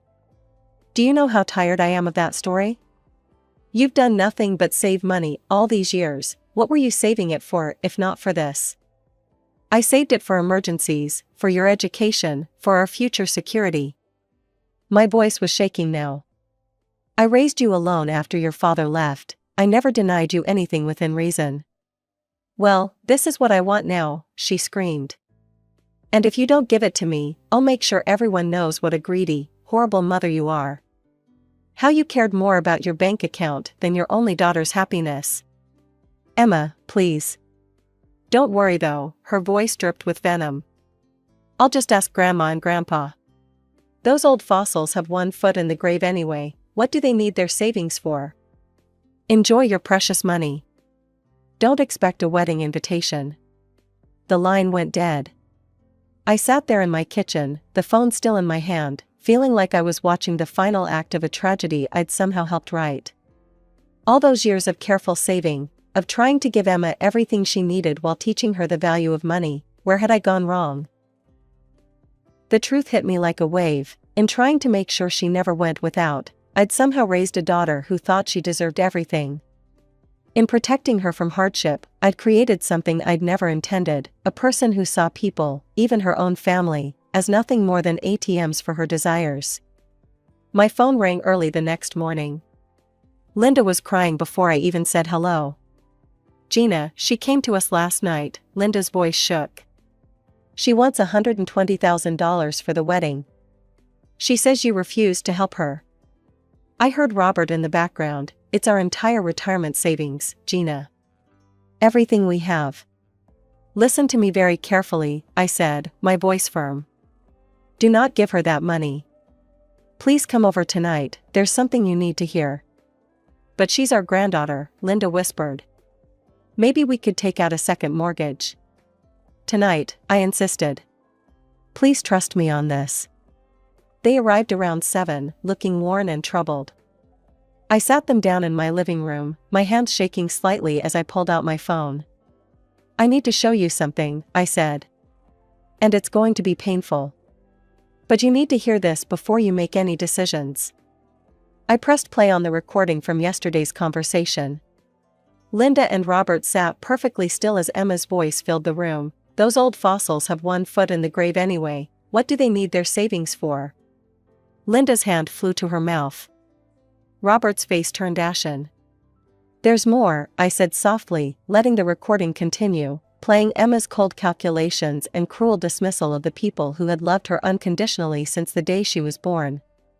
By the time it finished, they were both crying. Linda's shoulders shook with silent sobs, while Robert stared straight ahead, tears rolling down his weathered cheeks. "I'm so sorry," I whispered, my own eyes filling with tears. "I knew you wouldn't believe me if I just told you. You needed to hear it yourself." "All these years," Linda managed between sobs. "We tried to give her everything. We would have given her our last penny." Robert's voice was hollow. "But to hear her talk about us like that." I moved to sit between them on the couch, taking their hands in mine. "I know it hurts. But I couldn't let her take advantage of you like this. You deserve better." 3 days later, Linda called again. "She came back," she said, her voice stronger than before. "We told her no." "How did she take it?"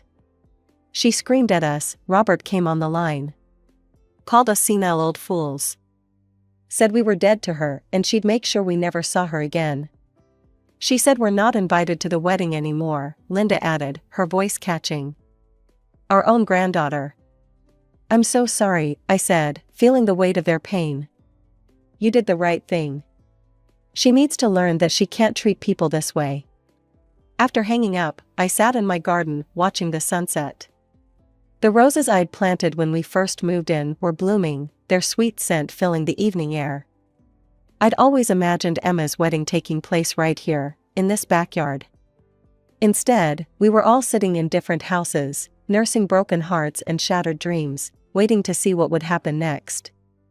One evening, as I was about to log off social media, a message notification popped up.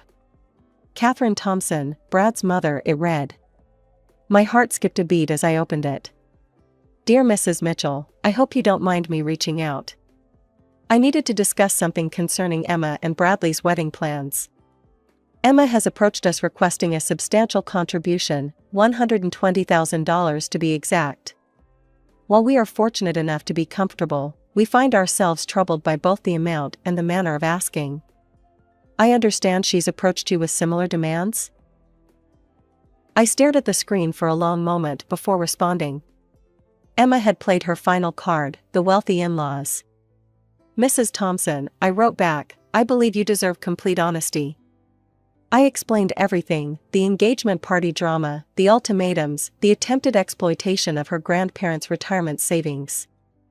My fingers hesitated over the keyboard several times, but I kept typing. This woman needed to know what she might be dealing with for years to come. Her response came quickly. "Thank you for your candor, Mrs. Mitchell. I completely understand and support your position.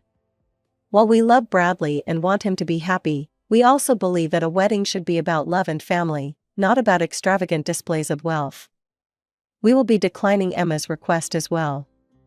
A week later, I received a brief text from Linda. "Emma and Brad got married at City Hall this morning. No guests." She didn't even post anything online. I sat in my garden, thinking about my daughter in a simple courthouse ceremony, no designer dress, no expensive flowers, no hundreds of admiring guests. Part of me felt guilty. Wasn't it every mother's duty to give her daughter the wedding of her dreams? But then I remembered Emma's cruel words about her grandparents, her attempts at emotional blackmail, her willingness to bankrupt the people who loved her most just to have one elaborate day of showing off. No, this wasn't about denying her happiness, this was about something far more important. Linda and Robert call occasionally, their voices still carrying the weight of their hurt. We've grown closer through this ordeal, finding comfort in our shared pain and understanding. Sometimes we sit in my backyard, looking at the space where Emma's wedding could have been, sharing stories about the little girl who used to light up our lives with her smile. I keep hoping that one day my phone will ring, and it will be Emma, not asking for money, but ready to talk, really talk, about what happened. I hope that starting her married life without the excessive trappings she demanded might help her realize what really matters. Until then, I tend to my garden, work at my job, and keep my door unlocked, just in case. The path to reconciliation is there, waiting to be walked, but the first step has to come from her. I've learned that sometimes the hardest part of loving someone is knowing when to stand firm, even when it breaks your heart to do so. Maybe one day we'll host that backyard barbecue together again. Until then, I wait, and hope, and remember the daughter I raised, and pray that somehow, someday, she'll find her way back home.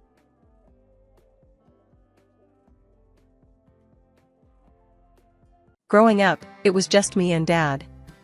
After Mom died when I was little, Dad took the reins, tight.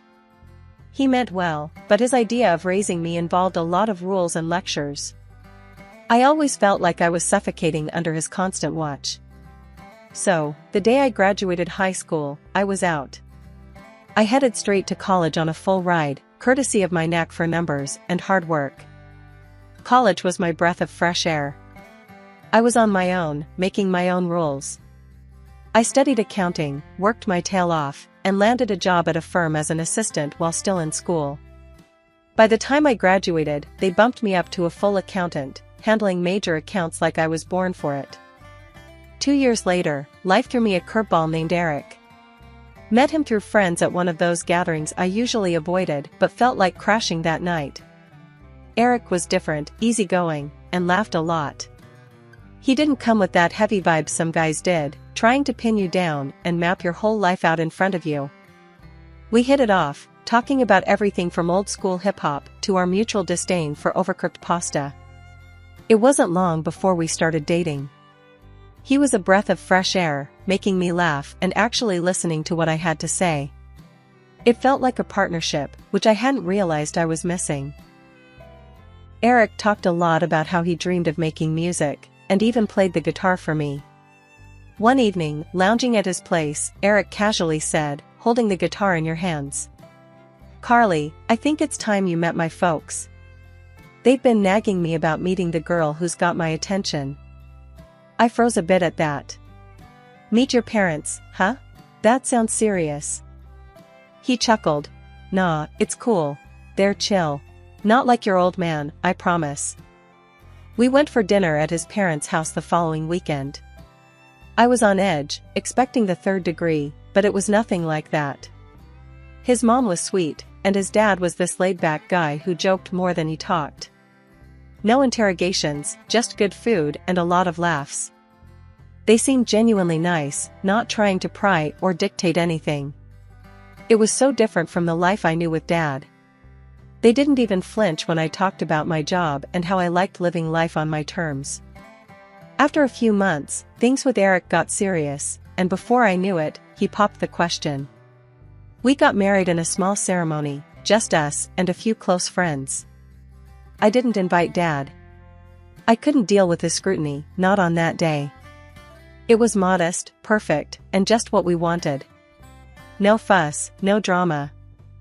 Driving back from the courthouse, Eric grabbed my hand and squeezed. "So, Mrs. Carly Phillips, how's it feel to be stuck with me?" I laughed, squeezing his hand back. "Not stuck, partner. Feels like we're in this together. Just keep it real with me, okay?" "Always," he promised, and that was enough for me. For the first time, I felt like I wasn't just escaping something, but actually running towards something great. The first few months of marriage were like living in a dream. Eric and I were a team, tackling everything from late-night work deadlines to weekend grocery runs. But as time passed, something shifted. It wasn't overnight, but the changes crept in slow and steady, like shadows at dusk. It started small. Eric began making comments about how often I was out with friends after work. One night, as I was getting ready to meet Jenny for dinner, he dropped onto the couch, his brow furrowed. "Another night out, Carly? You've seen Jenny more this week than you've seen me," he muttered, not looking at me. I paused, mascara wand in hand. "It's just dinner, Eric. We've both been busy, and it's been ages since we caught up." He sighed, running a hand through his hair. "Yeah, I get it. It's just, I miss us, you know? Maybe you could skip this one?" I felt a tug in my chest. He looked genuinely upset. "Okay, sure. I'll call her and cancel. We can grab some dinner together?" Eric's face lit up. "Perfect. Let's try that new Thai place around the corner." That night felt like a win, like we were back on track. But the cancellations became a regular thing. My friends started to drift. Conversations with Jenny became a series of rain checks and eventually fizzled out. Then came the comments about my job. As an accountant, sometimes you had to put in the extra hours, especially during the end-of-quarter crunch. One evening, I was wrapping up a call with a client when Eric walked into the home office, an annoyed look plastered across his face. "On the phone again, Carly? Who was that, anyway?" he asked, leaning against the doorframe. "Just a client, we had to finalize some reports. You know how it is," I replied, shutting down my laptop. Eric shook his head. "I don't know, it feels like your job's always creeping into our time. I'm just thinking about us, about what's best for us. Isn't that worth considering?" It felt wrong, the way he said it, like he was deciding what was best for me. But I nodded, not wanting to argue. "I'll see what I can do," I said, even though every part of me screamed that it wasn't right. The final straw came when he insisted on joining our bank accounts. "It'll be easier to manage everything together," he argued one night at dinner. "But I like handling my own finances," I countered, trying to keep my voice calm. Eric slammed his fork down, his eyes narrowing. "So what? You don't trust me now? Is that it?" After that, things just weren't the same. The man I married, who talked about partnership and equality, seemed like a stranger. The balance we had was gone, replaced by his rules and his plans. I found myself fading into the background of my own life, my voice getting quieter as his got louder. Life started to feel tighter, like the walls were closing in on me, especially when it came to dealing with Eric's parents. They lived just a few blocks away, which at first seemed convenient, but soon enough, it felt like a trap. One Saturday morning, Eric casually mentioned, "Carly, Mom and Dad need help with their garden this weekend. We should go over and give them a hand." It wasn't a question, more like a given. "Sure, I guess," I replied, not really up for spending my day off digging in the dirt, but willing to keep the peace. We spent the entire day there, me pulling weeds and him chatting with his dad about the latest football game. As the sun set, and I wiped the sweat from my brow, his mom, Linda, called us in for dinner. "You're a lifesaver, Carly," Linda said, handing me a plate piled high with food. "I don't know what we'd do without you two." "It's no problem, Linda," I said, forcing a smile. The truth was, I minded a lot. As dinner progressed, Eric and his dad were deep in conversation about some trip they were planning. Fishing, beers, the works. I tried to chime in. "Sounds like fun, maybe I can join." Eric cut me off. "Nah, it's a guy's thing. You wouldn't enjoy it." Linda chimed in, nodding. "And besides, I could really use your help that weekend. The attic needs clearing out, and it's just too much for me." I felt a lump in my throat. "Sure, Linda. I'll be here." It wasn't long before Linda considered it okay to call me up at work. One busy afternoon, my phone buzzed, and her name flashed on the screen. I hesitated but answered. "Hey Linda, what's up?" "Carly, I need you to stop by the store on your way home. We're out of a few things," she said, her tone assuming I'd just say yes. I was in the middle of something important, and frustration bubbled up. "Linda, I'm really busy. It'll have to wait." There was a silence on the line, then a cold, "Oh, okay then. We'll figure something out." Hanging up felt like a small victory, but the guilt gnawed at me. It was always like this, trapped between what I wanted and what they expected of me. That night, over dinner, Eric brought it up. "Mom mentioned you couldn't help out today. Everything okay?" "Yeah, just busy. You know how it is," I replied, poking at my food. "Right, but you know how much they rely on us. Maybe just try and be a bit more helpful, huh?" His tone was light, but the implication was heavy. I nodded, a tight smile on my face, feeling the weight of their expectations. It was becoming clearer that my freedom was slipping through my fingers, and I was letting it happen, one favor at a time. When my boss called me into his office one chilly Wednesday morning, I had no idea it would be a turning point. As I stepped in, he was all smiles. "Have a seat, Carly," he motioned to the chair across from his desk. "I wanted to talk to you about your progress. You've been nailing it, consistently outperforming expectations." I relaxed a bit, feeling a spark of pride. "Thanks. I do my best. And it shows. Which is why we want to offer you the position of senior accountant. It comes with a decent raise and more responsibility. What do you say?" The words hit me like a wave of fresh air. "Absolutely, I'm in," I replied without hesitation. "Great. I knew you'd be the right fit. Congratulations." He extended his hand across the desk, and I shook it, a grin spreading across my face. Walking back to my desk, I felt lighter than I had in months. This was exactly what I needed, a win. I couldn't wait to tell Eric, thinking he'd be thrilled for me. "I got a promotion at work today," I said as casually as I could, trying to read his expression when I walked through the door. "That's great, babe." Eric's smile seemed genuine at first, but then he dropped a bomb. "You know what? This means I can finally quit my job and focus on my music." I paused, a spoon halfway to my mouth. "Quit your job?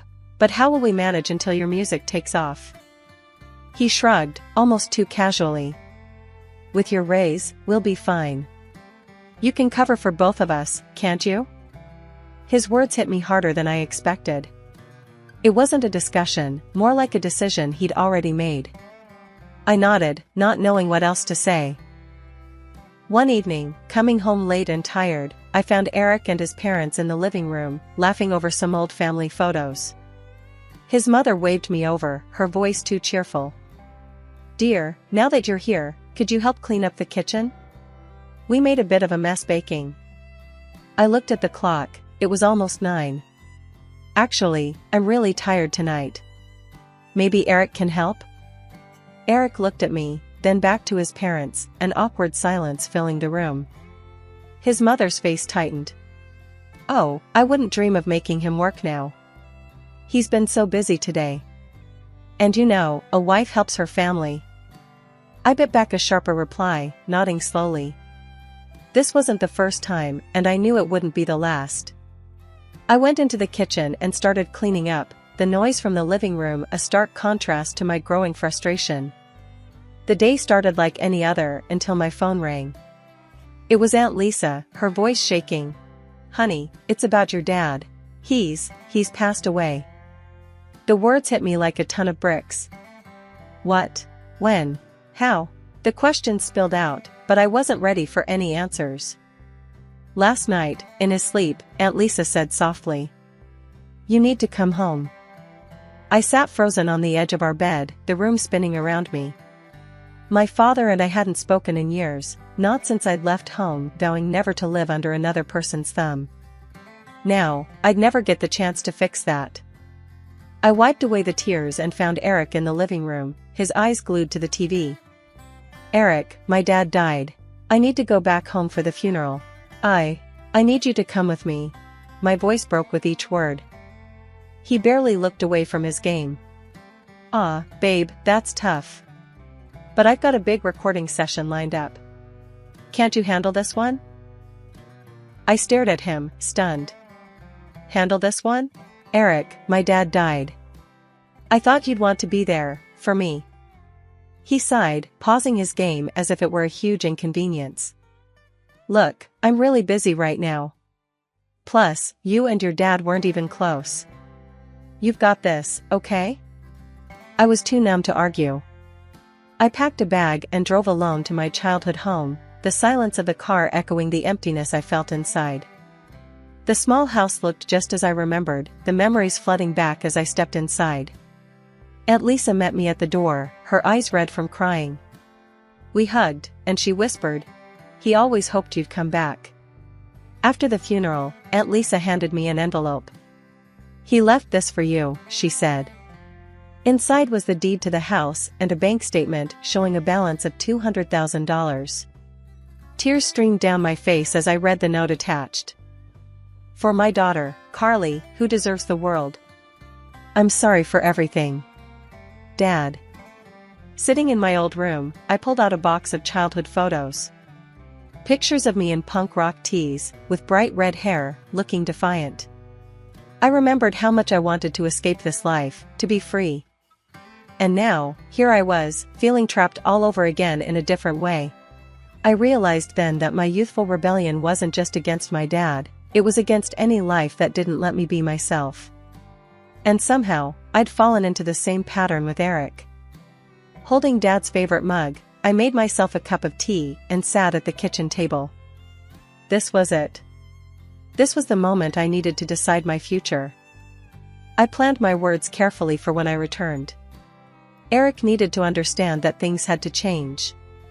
If not, I'd have to find the courage to move on, using the legacy my father left me to reclaim the independence I'd lost.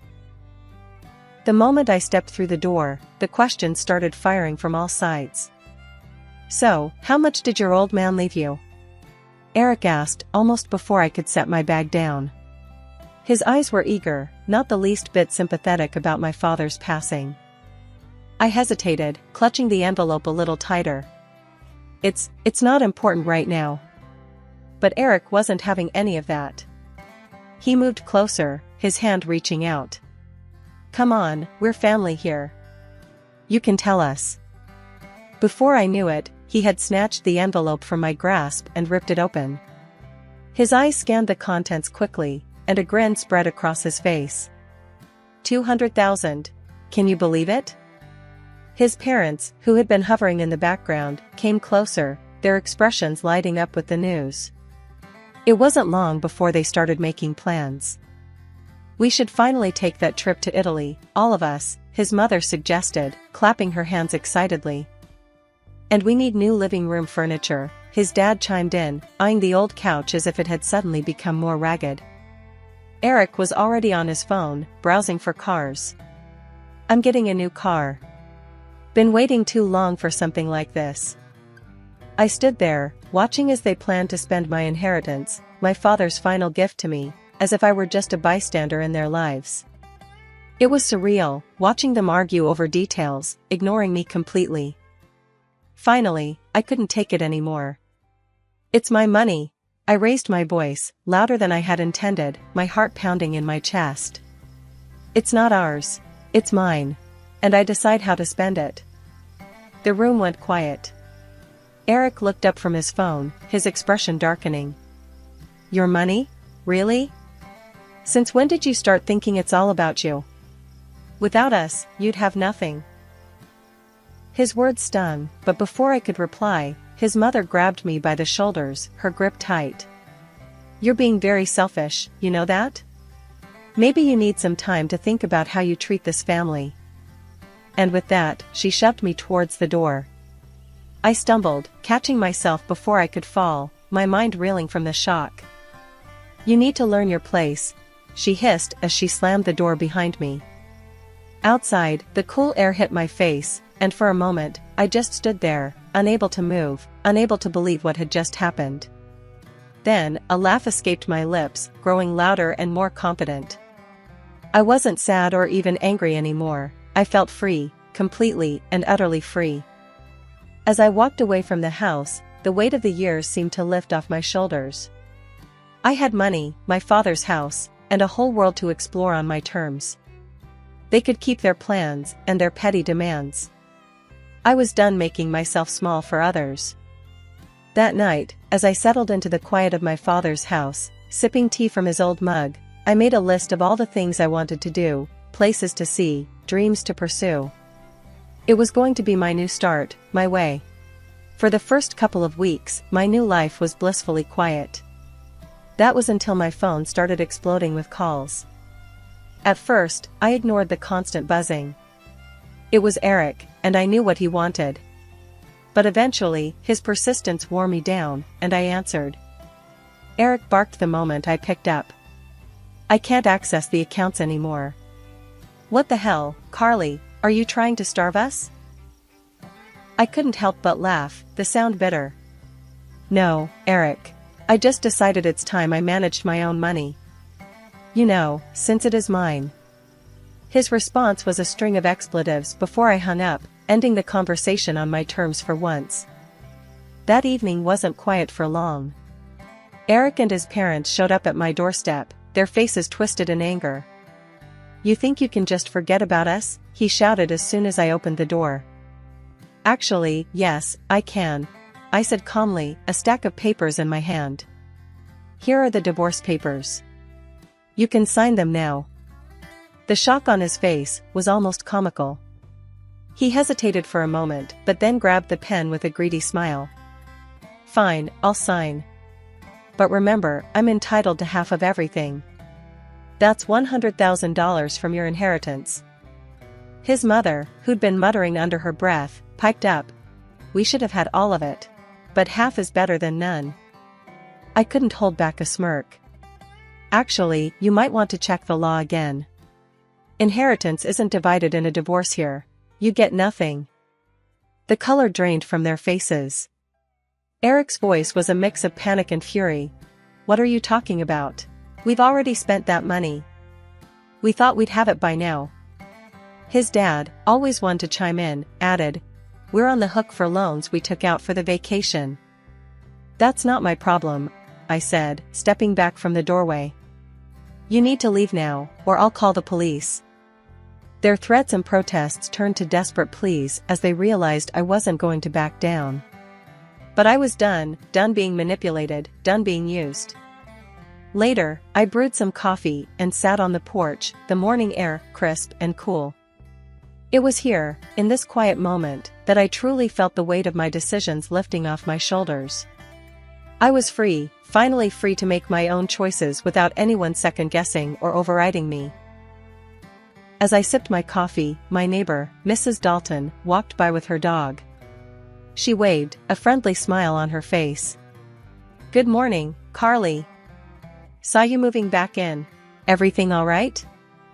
I smiled back, nodding. Morning, Mrs. Dalton. Yes, everything's more than all right. Just needed a change, you know? She chuckled, patting her dog's head. Change is good, dear. Keeps life interesting. If you need anything, just holler. Thank you, I appreciate that. I woke up early that morning, the first rays of sunlight streaming through the window, painting streaks of gold across the floor. It had been months since I moved back into my father's house, months since I had taken control of my life. As I made my coffee, I thought about the day ahead. I had recently been promoted to deputy director at the firm. It was a big step up, the kind that came with new challenges and more responsibilities. But I was ready for it, more than ever. My phone buzzed, breaking the tranquility of the morning. It was Eric, again. Despite everything, he was persistent, always trying to weasel his way back into my life. Hey, Carly, his voice crackled through the speaker, laced with a feigned warmth I knew all too well. I'm busy, Eric. What do you want? I didn't have time for pleasantries. Just wanted to talk, see how you're doing, he replied, trying to sound casual. I'm doing great, better than ever actually. I said firmly, wanting to make it clear that his absence was a large part of my happiness. That's good, that's good. Listen, I was thinking maybe we could meet up, catch up properly? I sighed, the annoyance clear in my breath. Eric, there's nothing left to say. You need to move on, just like I have. There was a pause on the line, a moment of silence as he processed my words. I really am sorry for everything. I've changed. People don't change that quickly, Eric. And I've moved on. Goodbye. I hung up without waiting for a reply, feeling a surge of control. Since the divorce, Eric and his parents had spiraled downward. They had sold their house to cover debts, but it wasn't enough. Now, they lived crammed in a small rented apartment, chased by creditors they couldn't evade. Each attempt Eric made to pull me back into that chaos only strengthened my resolve to push forward on my own path. At work, I threw myself into my new role. My team was dynamic and supportive, responding well to my leadership style. We were currently navigating through a complex merger that tested all our skills. As the day wound down, I left the office feeling accomplished and headed home. The house welcomed me with its familiar warmth and comfort. That evening, I decided to treat myself to a nice dinner out. At the restaurant, I enjoyed a quiet table by the window, a good book in hand. Midway through my meal, I couldn't help but overhear a conversation at the next table. A couple was deep in discussion about the difficulties of managing family expectations in a marriage. I listened, a rueful smile playing on my lips. How well I understood that. Driving home later, the streets quiet and the night sky clear, I felt an overwhelming sense of peace. My life was entirely my own now. I had fought hard for this independence, and I would continue to protect it at all costs.